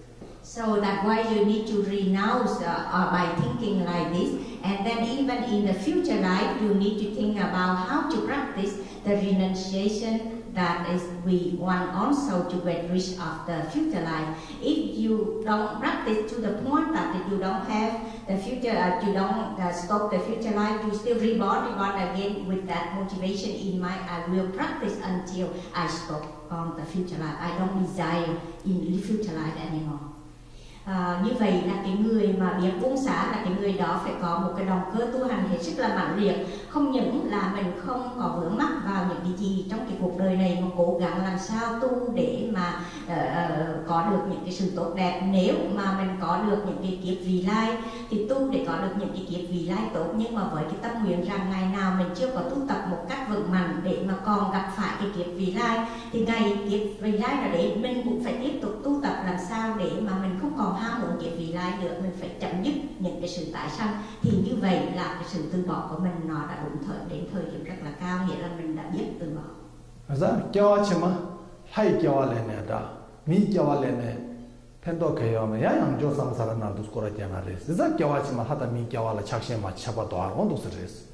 Because we experience all kind of we experience this samsara. So if in next life, if you desire for the next life, and the next life even you are born as a human being or the God, it still will bring you all the suffering, and again you have to find another rebirth. So you need to renounce all this. Khi mà mình tu tập thì mình nghĩ rằng qua những cái kinh nghiệm khổ đau của cõi ta bà thì mình phải tu làm sao để đừng có cái kiếp vị lai nữa. Để mà kiếp vị lai nó có tới, mình có được tái sanh làm người hoặc trời thần đi chăng nữa, thì mình cũng phải gặp những cái đau khổ đó, và cũng phải chết và cũng phải tái sanh lại. Vì thế cho nên phải tu làm sao mà buông hết để mà đừng có mong cầu một cái gì cho cái kiếp vị lai. đúng đó. 년중기발라 시디 샤바토하다 치메 샤바토하다 도두시체 다 년중데 두시고고도 와스 다 가르고르스나 아니 산지 고반 토발라 냐바도 찬주sem 고고르 찬주sem 메나 산지 고반 토토고 마도스레스. So now when we talk about renunciation, so you learn how to practice to renounce this life and the future life. And to be able to get the enlightenment, you need to practice the bodhicitta, that means the enlightenment mind for the benefit of sentient being. Chúng ta một khi mà đã hiểu được rồi là muốn được giải thoát để không còn sống trong cái quả ta bà này nữa, để không có những cái kiếp vị lai nữa, thì chúng ta phải học cái hành từ bỏ và tu tập cái hành từ bỏ. Nhưng mà muốn đạt được cái sự giác ngộ của Phật thì nhất định mình phải có bồ đề tâm. 그래서 아니 자주 생기케이션 뭐 언더도 그래. 가서는 말아줘 아니 마야나 레도 민도 따사대야 자주 쓰면 유명하다고 그래. 자주 쓰면은 마야나 차그래. 자주 쓰면은 마야나 차게요만 두스르다. So we are the Mahayanist practitioner. That means we follow the Bodhisattva way. So if you don't practice the bodhicitta, then you will never become a Mahayanist practitioner, and you cannot get the enlightenment of Buddhahood. Khi mà chúng ta là những hành giả tu tập Đại Thừa, mà Đại Thừa là con đường của Bồ Tát, mà con đường của Bồ Tát là bắt buộc phải có Bồ Đề Tâm, là cái lòng vì tha, vì chúng sanh mà chúng ta cầu nguyện Phật đạo vì lợi ích của chúng sanh. Nếu mà không có Bồ Đề Tâm thì chúng ta sẽ không bao giờ đạt được cái sự giác ngộ. You are Mayana, no Mayana is door, is Bodhicitta. You have Bodhicitta, you are the Mayana. You don't have Bodhicitta, you know Mayana. All this is a door. Khi mà mình tu tập có ở đạo lộ của Bồ Tát thì Bồ Đề Tâm chính là cái cửa ngõ để đi vào đạo lộ đó, là cái đạo lộ Đại Thừa. Nhưng mà nếu chúng ta không có tu tập thì chúng ta không được gọi là những hành giả tu tập Đại Thừa. 아도 그래. 나도 자주 쓰면서 되려야. 나가 자주 쓰면 말이 자주 쓰면 말로 르마신도 막 장기적인 용고 그랬어. 자주 쓰면 용어는 인지되지 맞아. 자주 쓰면 용어요 말 두스레스. So, and to be able to have the bodhicitta, you need different way to practice to attain to the bodhicitta. But before to have a bodhicitta, you really need the compassion. Muốn có được Bồ Đề Tâm thì mình phải học để có những cái phương cách, những cái giai đoạn để mà giúp cho chúng ta tu luyện Bồ Đề Tâm. Mà trước khi mà có Bồ Đề Tâm thì bắt buộc mình phải có lòng bí mẫn. 안도 그랬어. 그래서 인지승에 대해 나가서 하요 말에 랑기 동에 삼로마다 말 신기 동에 삼도마 당부 랑딩 동에 약보진 삼도 땅도 되네 신기 동에 받는 게 인지시키게 두스레스. So to be able to have the compassion, then you need to understand the suffering. You need to see that you understand the suffering of yourself, then you will be able to understand the suffering of others. Mà muốn có lòng bí mẫn thì chúng ta phải có hiểu được cái khổ đau mới dậy được cái lòng bí mẫn. Thì muốn biết khổ đau là mình phải thấy được cái khổ đau của chính mình. Thì khi mà mình thấm nhung được, mình thấu rõ được cái khổ đau của chính mình rồi thì mình mới thông cảm cho những cái khổ đau của người khác. 앞에나 소속이 소 남아뉴니지라 미기 소 나기도스나 동에 가지고 봐 소속의 피문이 있고 말했어. 소속으로 소 나뉴나 미반중으로 소 나기도스나 동에 가지고 봐 소속의 피문이 있는 거래 뜻을했어. So if someone have a toothache and tell us, but our teeth is okay, so we don't feel the suffering of others until we have a problem with our teeth. Then at that time, when we see other people have the same sickness and have the same pain, then we understand right away. Thì dù một người đau răng mà nói cho mình là họ rất là đau, mình không có thông cảm, mình không có hiểu gì cả. Cho tới tại vì răng của mình vẫn bình thường, nhưng mà khi mà mình bị đau răng rồi thì khi đó mình mới hiểu được cái sự khổ đau của người khác, thì mình mới thông cảm cho cái khổ đau đó. Yeah, big different feeling. Our experience suffering, then big feeling. No experience suffering, no feeling. Okay. Nếu mình không có cái kinh nghiệm khổ đau thì có có cái sự cảm nhận nó khác nhau liền. Chỉ có khi nào mình có cái kinh nghiệm khổ đau thì mình mới hiểu được khổ đau của người khác. Nếu mình không có hiểu cái khổ đau đó thì mình không bao giờ thông cảm cho họ. nghe lưu Tibet là anh cái wife da husband wife che anh kim에 대해서 나버렸어. anh kim에 소나는 무버렸어. anh 초가 되게 나버려. 저나 소 들고 준주지를 봐. 니는 부유세네 나버질라. 무고 하면도 왔어. anh jama chana khora so navres so nadu samba anh sushira ja anh ma chura nguya de ngune tane kha bindus so chunju ne de sushira dos anh shide samba experience chonga dos ngeles. So there is a story that in Tibet there were a couple that the wife one day her tooth was very sick, very painful. Then she cried a lot and she told her husband that it's so painful. Find a good way to get rid of that. So the husband just laughed. You all the time complain, cry and complain all the time. It's just a small teeth and in a small tooth, and the pain is not big like you think. But one day he had a problem with his tooth, and then he told his wife that now I understand your suffering. So sorry for that, because now he experienced the same pain. Có một cái câu chuyện là ở bên Tây Tạng có một cặp vợ chồng đó, thì người vợ một ngày nào đó rất là đau răng, cho nên bà đã khóc với ông chồng và than vãn. Thì ông chồng mới phàn nàn rằng là hỡi một chút là cứ phàn nàn, cứ khóc và cứ phiền toái hoài. Thì một lúc nào đó ông cũng bị đau răng. Thì khi mà ông bị đau răng rồi, ông mới xin lỗi vợ của mình và mới nói rằng là bây giờ ông mới biết đau răng là như thế nào, từ vì có cùng một niềm đau. 근데 저라도 닝지 장례이나 당부 동네 수수 동네 되가가 수수 된들네 상보탄 거도 왔어.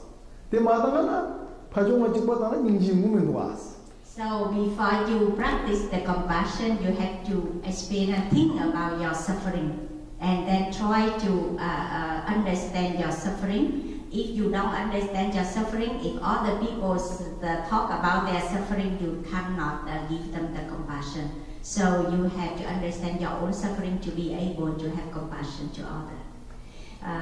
Vì thế cho nên khi mà chúng ta học để mà có cái hành vi mẫn, thì trước tiên mình phải nhìn lại cái khổ đau của mình và thấy được rằng là mình đã bị cái khổ đau đó thì mình mới có được cái tình thương đối với người khác.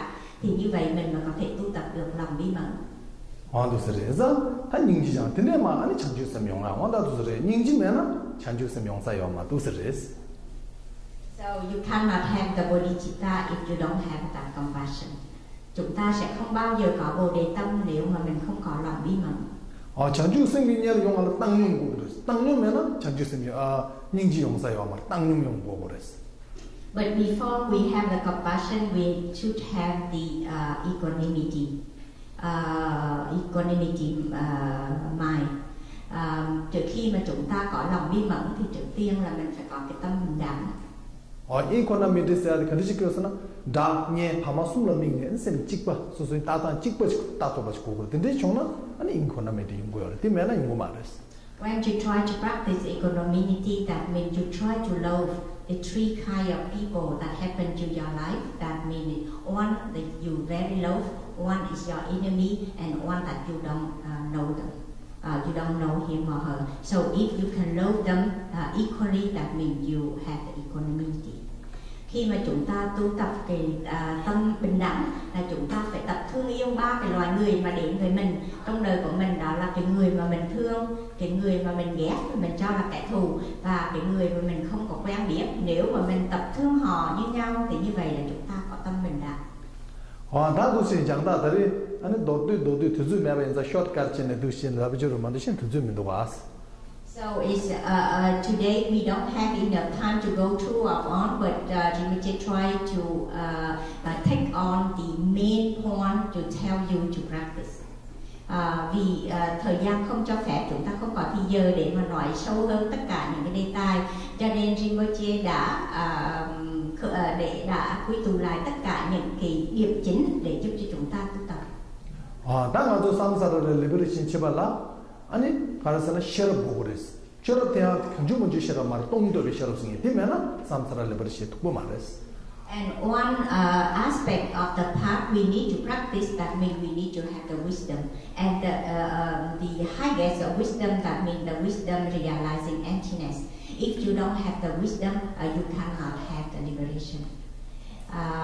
Và một cái điểm thứ ba hết sức là quan trọng, đó là cái trí tuệ. Mà mình tu như thế nào để mình đạt đến cái trí tuệ mà thực chứng tánh không là cái trí tuệ tối thượng, thì như vậy chúng ta mới chặt đứt tất cả những cái cội nguồn của sanh tử và chúng ta mới có được cái sự giải thoát. 가르스는 말한주 아니 미게 레사 조냐 아니 강가에 싸워도 레다 유무용스 싸워도 어디 수레스나 셉 코라스 빈스네 단즈르스 단즈디 수이 메바소토 그러스나 안 똥도 베시라문다 메바소토 말레스 자 유무용스 싸워디 메바소니 디레도 와스 레 메바소니. So the goals for our existence in this samsara is come from the karma and the ignorance, and then only the wisdom realizing emptiness that will help us to uproot on this rebirth in cyclic existence. So that why it's very important that we need to practice to have the wisdom. Tất cả những cái nguyên nhân của cái sự hiện hữu của chúng ta trên cái quả ta ba này là do bởi nghiệp và cái vô minh, nó làm cho chúng ta phải tái sanh mãi trong cái vòng luân hồi sanh tử. tử. Thì muốn chặt đứt cái nghiệp và cái vô minh đó, chúng ta phải tu tập làm sao để mà có trí tuệ, rồi từ trí tuệ đó mình tiến tới một cái trí tuệ tối thượng, đó là cái sự thực chứng tánh không. Thì khi đó chúng ta sẽ chặt đứt được cái cội nguồn của tất cả cái sự tái sanh luân hồi sanh tử. 다 현상 가라서 아니 다 남고서 남바서부터 년중 찬주그셈 양답에 따와서 뭐 언다 디스부터라 저라서 뒤준에 롭종체 장 언다 디치도는 지라야 보여레스 아니 최문에 대사그레스. So Rinpoche give us advice now even in the brief teaching, but he point the three main point for the practice. Whatever you practice, you need to have the renunciation, you need to have the bodhicitta, and also you need to develop the wisdom. With the three, that is, whatever you practice, you will get to the point that you can have you have the goals to attain the enlightenment. It's very important. So you need to read, you need to learn more about this. This is just a brief teaching to tell you the three main points for your practice. Vì thời gian không cho phép và một cái bài pháp thoại rất là ngắn, nhưng mà thầy cố gắng đem những cái điểm cô đồng chính trên cái ba phương diện để giúp để mà chỉ dẫn giáo huấn cho chúng ta. Bất cứ một pháp môn nào, bất cứ tu một cái điều gì, chúng ta không thể nào tránh khỏi ba cái điều này. Nhất định là mình phải có cái sự từ bỏ vô xá, nhất định mình phải có bồ đề tâm, và nhất định mình phải học làm sao để cho có trí tuệ, và từ trí tuệ đó mình sẽ tiến tới trí tuệ tối thượng, đó là hiểu biết thực chứng tánh không. Thì như vậy thì nếu mà chúng ta có được ba cái phương diện chính trong cái sự tu tập của mình, thì đó là cái điều căn bản mà thầy muốn chúng ta phải nghiên cứu, phải học hỏi để mà trau dồi thêm và vun dưỡng ba cái hành này. 아니 다 그래서 샤워 말해 주도 두 것은 것도와 한 question 직지셨어. So Rinpoche said that we have a time only until 6 o'clock. So now Rinpoche give us the time to ask one question. I think we started at 4:15, so we have time until 6:15. That's another question. So Rinpoche give you time to ask a question. Thầy nói rằng là không có thì giờ, chúng ta có tới 6 giờ để mà giảng pháp, cho nên thầy để một chút thì giờ cho chúng ta đặt câu hỏi. Nhưng mà từ vì Mai Phương nghĩ rằng là mình bắt đầu từ 4 giờ 15, cho nên mình vẫn còn có được 20 phút để xin quý vị đặt câu hỏi ngắn gọn. Chị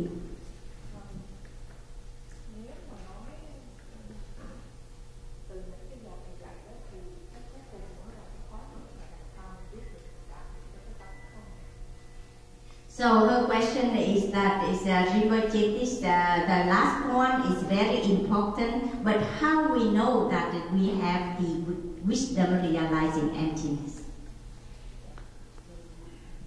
Emptiness, yeah. 나 똥반이 있어도 왔어. 똥반이 있어 냠샤 남것도 똥반이 있어. 상관한도 아니 빼는 건지 파종 원래 리싱에 미션은 리싱에 미리 가봐도 제바치. 리 락바디아 리 마레 리 강바디아 리 마 리 셈디아 리 민도와 다리 가버렸어. 리싱의 연이 요버렸어. 제가 보는 이 좀 해봐. 근데 봐 딱제 시간 나 생에 가봐도 제능에 고대야 가 말에 게 락바디아 가 말에 야 지금 연이 요바 간시지라. 아니 이 좀 해봐. 근데 지금 똥상이 남바 쳐주는 거랬어. So first of all, you need to analyze things. For example, one person is called Li. Then you see the person, you say, is that Li is the head, or Li is the leg, or Li is the arm, or Li is the mind. So if you analyze each one of that body is called Li, you will see that Li, for each part of that body, Li doesn't exist and be the same. Where I am, who I am, like I am what. So I is the head, or my leg, or my arm is me. So you have to think each small part of your body is not you. So first, that is the first step you need to analyze. Thầy nói rằng cái giai đoạn đầu tiên để cho chúng ta hiểu được cái tánh không, đó là cái sự phân tích những cái điểm rất là cần thiết để tìm ra thật sự mình là ở đâu. Thì nếu một người mà tên Ly thì chúng ta sẽ nhìn Ly có phải là cái đầu của người đó, hay là cái chân của người đó, hay là cái tay của người đó, hay là cái tâm của người đó. Tất cả mỗi cái thành phần nhỏ trên người của người đó không thể nào là Ly được. Tôi cũng vậy, tôi không phải là chỉ cái đầu mà thôi, tôi không phải chỉ cái tay, hoặc là chỉ cái chân, hoặc là chỉ cái tâm. Thì như vậy tôi làm tổng hợp chứ tôi không thể nào là một cái phần nhỏ của cái thân thể này. 그래서 나라스 땅에서 리스나 come out 그 퍼네스 중간도 왔어. 때 말에 나라도 파 민답제 리스 차원으로만도 리 내자기지 요 말판에 용샤버지 요 말도 쓰레스. Yeah, and another step to analyze that is because that person appear to you is a Li, because you give the name, like you assign a name for that person, then the person appear right away, you think it's Li. But by the nature, that Li doesn't exist, it's just because when you assign something that you recognize the person. Otherwise, the person, if you don't call it Li, then the person appear to you, you cannot say this is Li that you that is analyzed. Và cái giai đoạn thứ hai cho cái sự phân tích của mình là một người hiện ra trước mặt của mình, mà người đó tại vì mình gán cho người ta một cái danh hiệu, mình gán cho người ta một cái tên là Ly, cho nên khi mà người ta hiện ra trước mặt của mình như vậy là mình một cách tự nhiên mình kêu người đó là Ly, nhưng mà bản chất tự nhiên của người đó không phải là Ly. Nếu mà mình không cho họ cái tên Ly thì họ đâu có phải là Ly đâu, mà họ là Ly mà mình thấy là tại vì mình cho họ cái tên đó mà thôi, cho nên Ly đó không có thật sự có. 다리 대대를 붙여나 잭스 내좀 때도 왔으면 why is my no leg head 강가래면도 왔어. 다 독신이 째바치지. 마인기 파 잭 감상전에 야지 수수 에스페란토네 니아지 우리만도 축두지lalni tendency emptiness 남상 하나서 에스페란치 투야지 요 말레스. 에스페란 가서나 수수 에스페란다 아니 스타데 니가 냠도 친네 냠융니 냠도도 가도 스트레스. So it's like you see Lama in front of you, because you give the name Neten Rinpoche. Now you see him and you call him Neten Rinpoche. But why Neten Rinpoche? Just because the name you give, if you don't give the name Neten Rinpoche, then what he wears at the head, the leg, or the arm, so he doesn't even exist, Neten Rinpoche. So by the nature, he doesn't exist because we assign something. So to be able to understand the emptiness is not just right away in few minutes or short time that you realize right away. You need to study a lot. You need to analyze a lot. With the study, knowledge, and experience in analyzing, in looking for all the phenomena, then you will realize the emptiness by yourself. But you cannot understand right away. You need to make effort in that practice.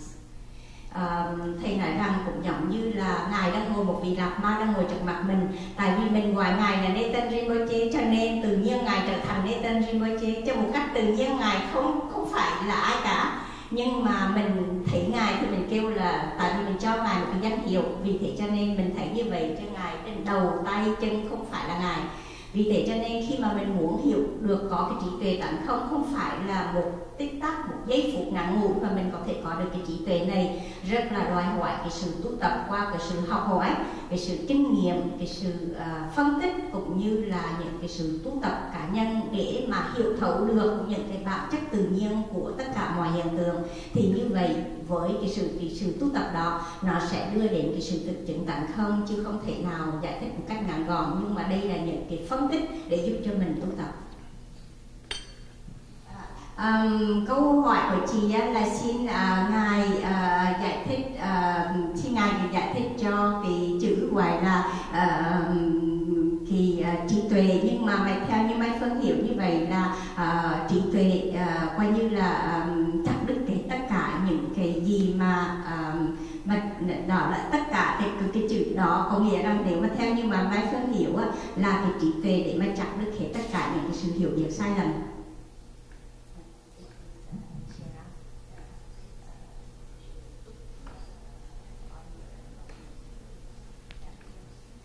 셔럽 유튜브에 가서는 뉴문 자와 스텝 코라스 빈도 그랬어. 지난 또비야 셔럽을 망부요 그랬어. 셔럽 쓰던 것도 위스tom 찍찍 보아 말해. 가서는 미딱 바신 배 셔럽. 똥인심배 시럽 어떤 담마다 망보죠서 나 시럽 약쇼도 가서나 아니 emptiness야 수거로 왔어 미다 버싱이 시럽 어떤 소소소 가서 유무를 짜와자 근데 짜와 딩마다 가서나 세 코라스 메바서 두스르스. So when we talk about the wisdom, different kind of wisdom, you have a wisdom to understand the impermanence. You have a wisdom to understand different kind of things that happen in this life. But the wisdom we're talking about is the wisdom this stop on the self-grasping. The self-grasping, if you don't have that, then you have this kind of wisdom. Khi mà nói đến những cái để nói tới cái trí tuệ này là muốn nói rằng là chúng ta có rất là nhiều cái trí tuệ khác nhau. Có người có trí tuệ để mà thấu suốt cái sự vô thường, có người có trí tuệ để mà thấu suốt tất cả những cái hiện tượng mà xảy ra trong đời của mình. Nhưng mà cái trí tuệ mà chị muốn nói đây thầy hiểu rằng đó là cái trí tuệ rất là lớn, đó là cái trí tuệ tánh không, có nghĩa rằng ngày nào mà mình chặt đứt được cái chấp thủ bản ngã thì ngày đó mình không còn chấp thủ bản ngã, thì ngày đó mình đạt được cái trí tuệ đó.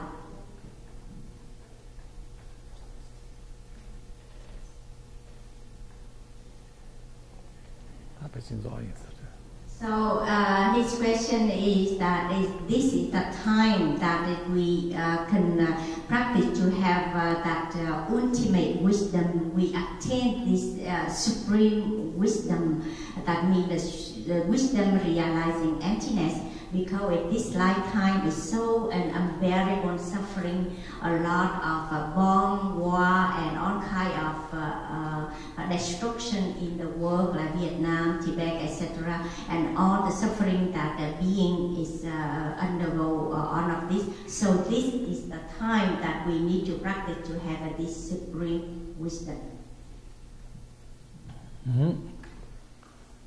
다 동반이 또 왜? 근데 시럽 총바이나 동네 창만 매버서 투부리스 텐데리스. 얘네야 커도 그런데 나도 동반이 있는데 되는 소소 간다지 가르다 내 하버치리 용투야지 요 말했어.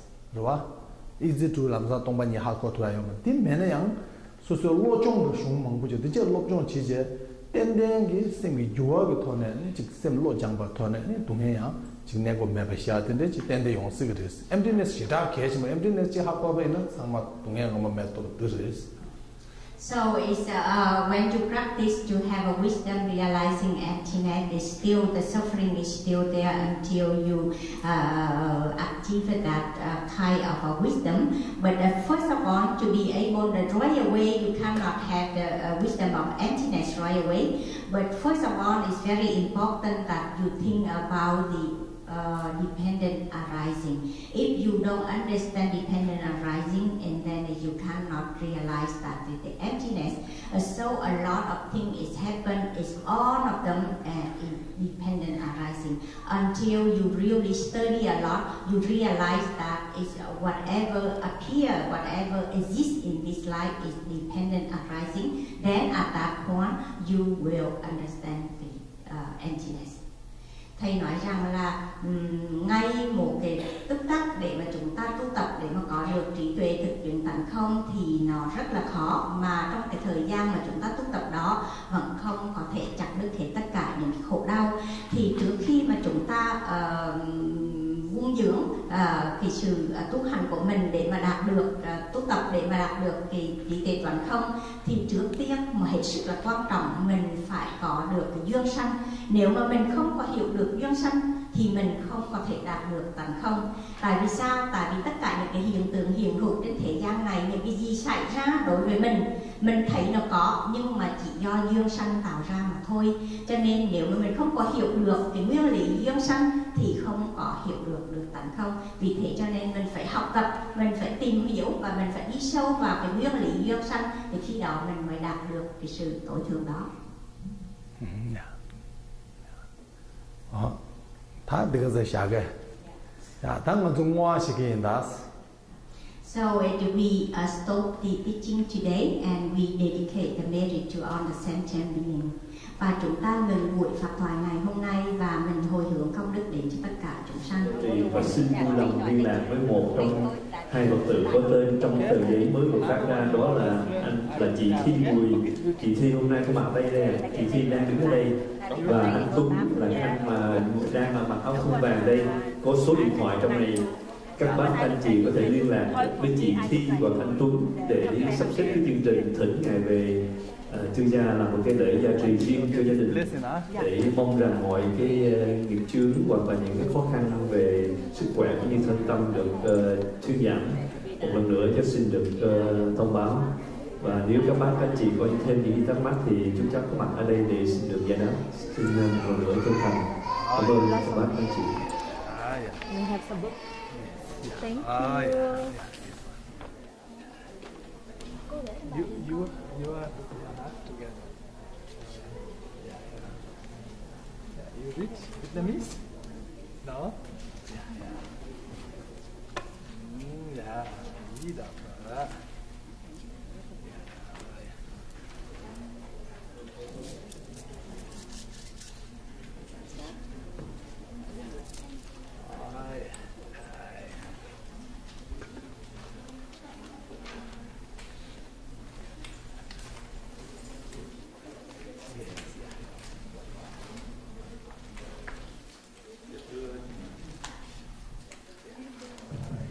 Thưa cháu cũng xin nói luôn là nếu mà các bác anh chị nào hôm nay có muốn mua vé để đi dự buổi tiệc trai nghi quỷ cho này thì có thể chúng cháu có vé tại chỗ, và xin gặp mấy anh chị trong ban tổ chức tại đây có thể đưa các bác vé luôn ngày hôm nay cũng được.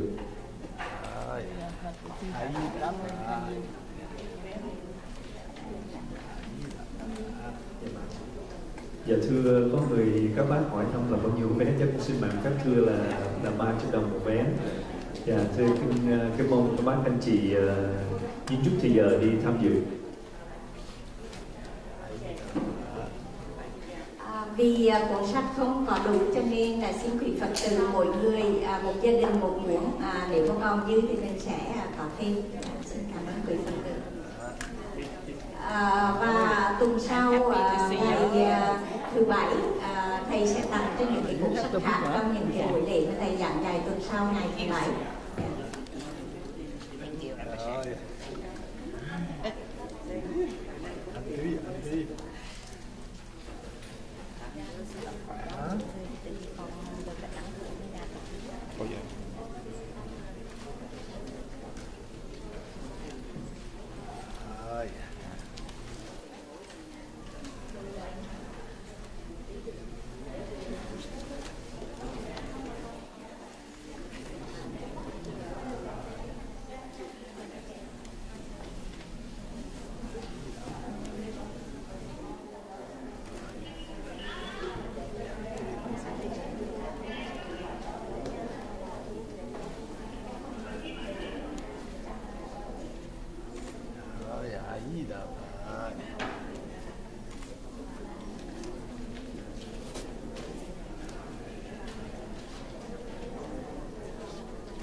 Last year I had the book, then no need to check, huh? I know, you know, but everybody.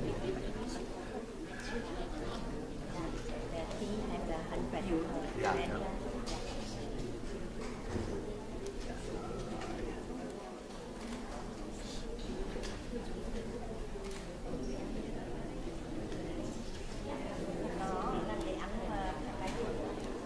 You have, huh? You have, huh?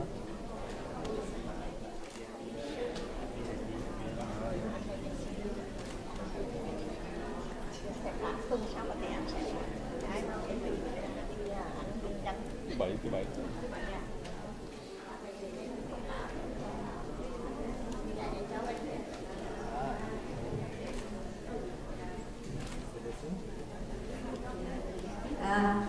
Bài pháp thoại ngày hôm nay thì các quý anh để mà đăng thâu video thì tuần sau thứ Bảy thì anh Tuấn và anh tên gì ạ? Cho Phương biết hai anh ở đây sẽ thâu và sẽ có cái CD của bài pháp ngày hôm nay cho thứ Bảy tuần sau để quý Phật tử đến dự.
Tôi xin được nhắc lại thứ Bảy tuần sau các bác anh chị về cố gắng sắp xếp thì giờ để đến dự buổi lễ Yamataka, tức là lễ tuyên truyền chứng ở tại Villa Ballroom ở trên con đường South Dairy Ashford lúc 6 giờ chiều.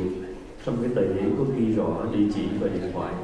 Mong các bác anh chị đến thì giờ đây là một cái buổi lễ rất là linh diệu và đã có rất nhiều người được hưởng một phần lợi lạc, là đã chứng minh được những cái sự lợi lạc của cái buổi lễ tuyên truyền nghiệp chướng này. Thành ra chắc cũng kính mong các bác anh chị cũng lời dùng lúc cái cơ hội mà ngài đã đến Houston thì có lẽ là cũng thỉnh thoảng lâu rồi mình phải đến. Tuy nhiên chúng ta có cái dịp thì cũng nên đến để có thể mình có một cái chuyên lành gặp được ngài. Thì nếu mà trong cuộc sống và gia đình có những cái trục trặc về vấn đề gì thì nhất là sức khỏe và bối cảnh xung quanh mình thì có thể đến cái lễ này.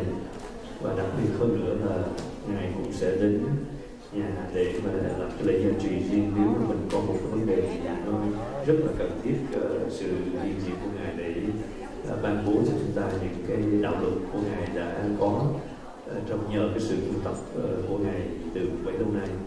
Một lần nữa xin được thông báo gọn và sau cùng thì cháu cũng không quên nhắc lại gia đình nào có thể trước thì giờ để đến tham dự buổi tiệc chay nghi quỷ thì xin cố gắng đến để giúp đỡ cho ban tổ chức và cho thầy. Một lần nữa xin cảm ơn các bác anh chị.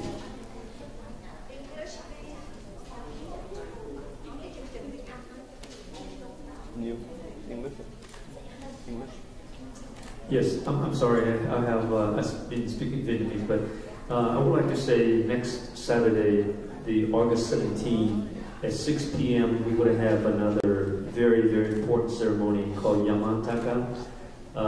It's going to be held at Villa Ballroom, 3330 South Dairy Ashford, Houston, Texas.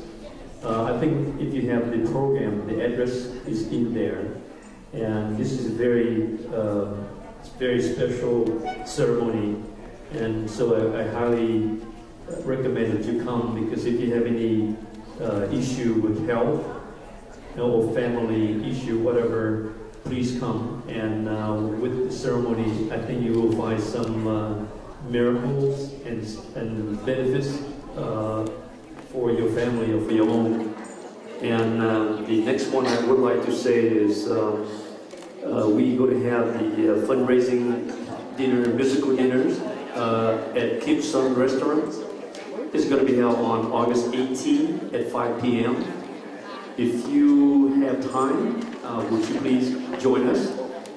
We do a little fundraising for His Eminence Tulku Neten Rinpoche, because we have recognized the special need for his Dharma work again, we would like to invite you to come and join us at the fundraising event. It's going to be held at Kim Sun Restaurant on the Bella. So again, two events coming up. Again, Saturday, 17 August, Yamantaka ceremony, and Sunday, August 18, the fundraising dinners at Kim Sun Restaurant. If you have any questions about it, please let us know. We can answer any question you have. Thank you very much.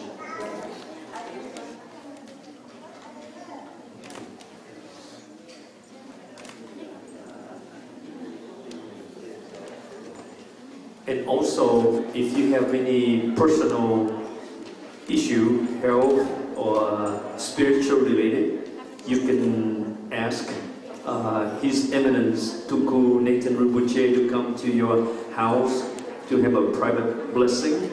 And all you need is contact one of those person in the flyer, and he and she will arrange a schedule for you.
From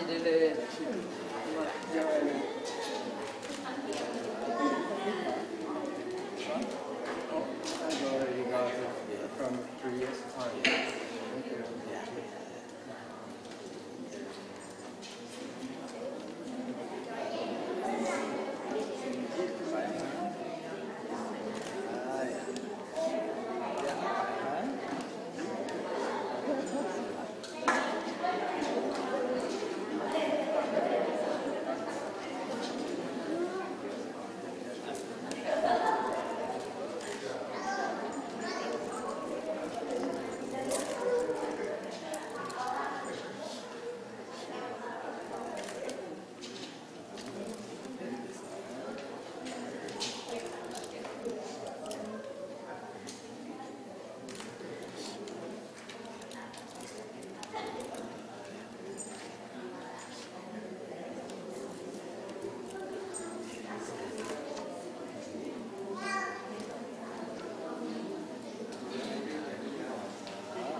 Khỏe hơn.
Dạ tôi biết rồi. Dạ cảm ơn. Thank you. Nó không có những kẹt bấm cho nước loại. Ba 4050. Không biết là có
Right here, 1, 2, and 3. And one more time. 1, 2,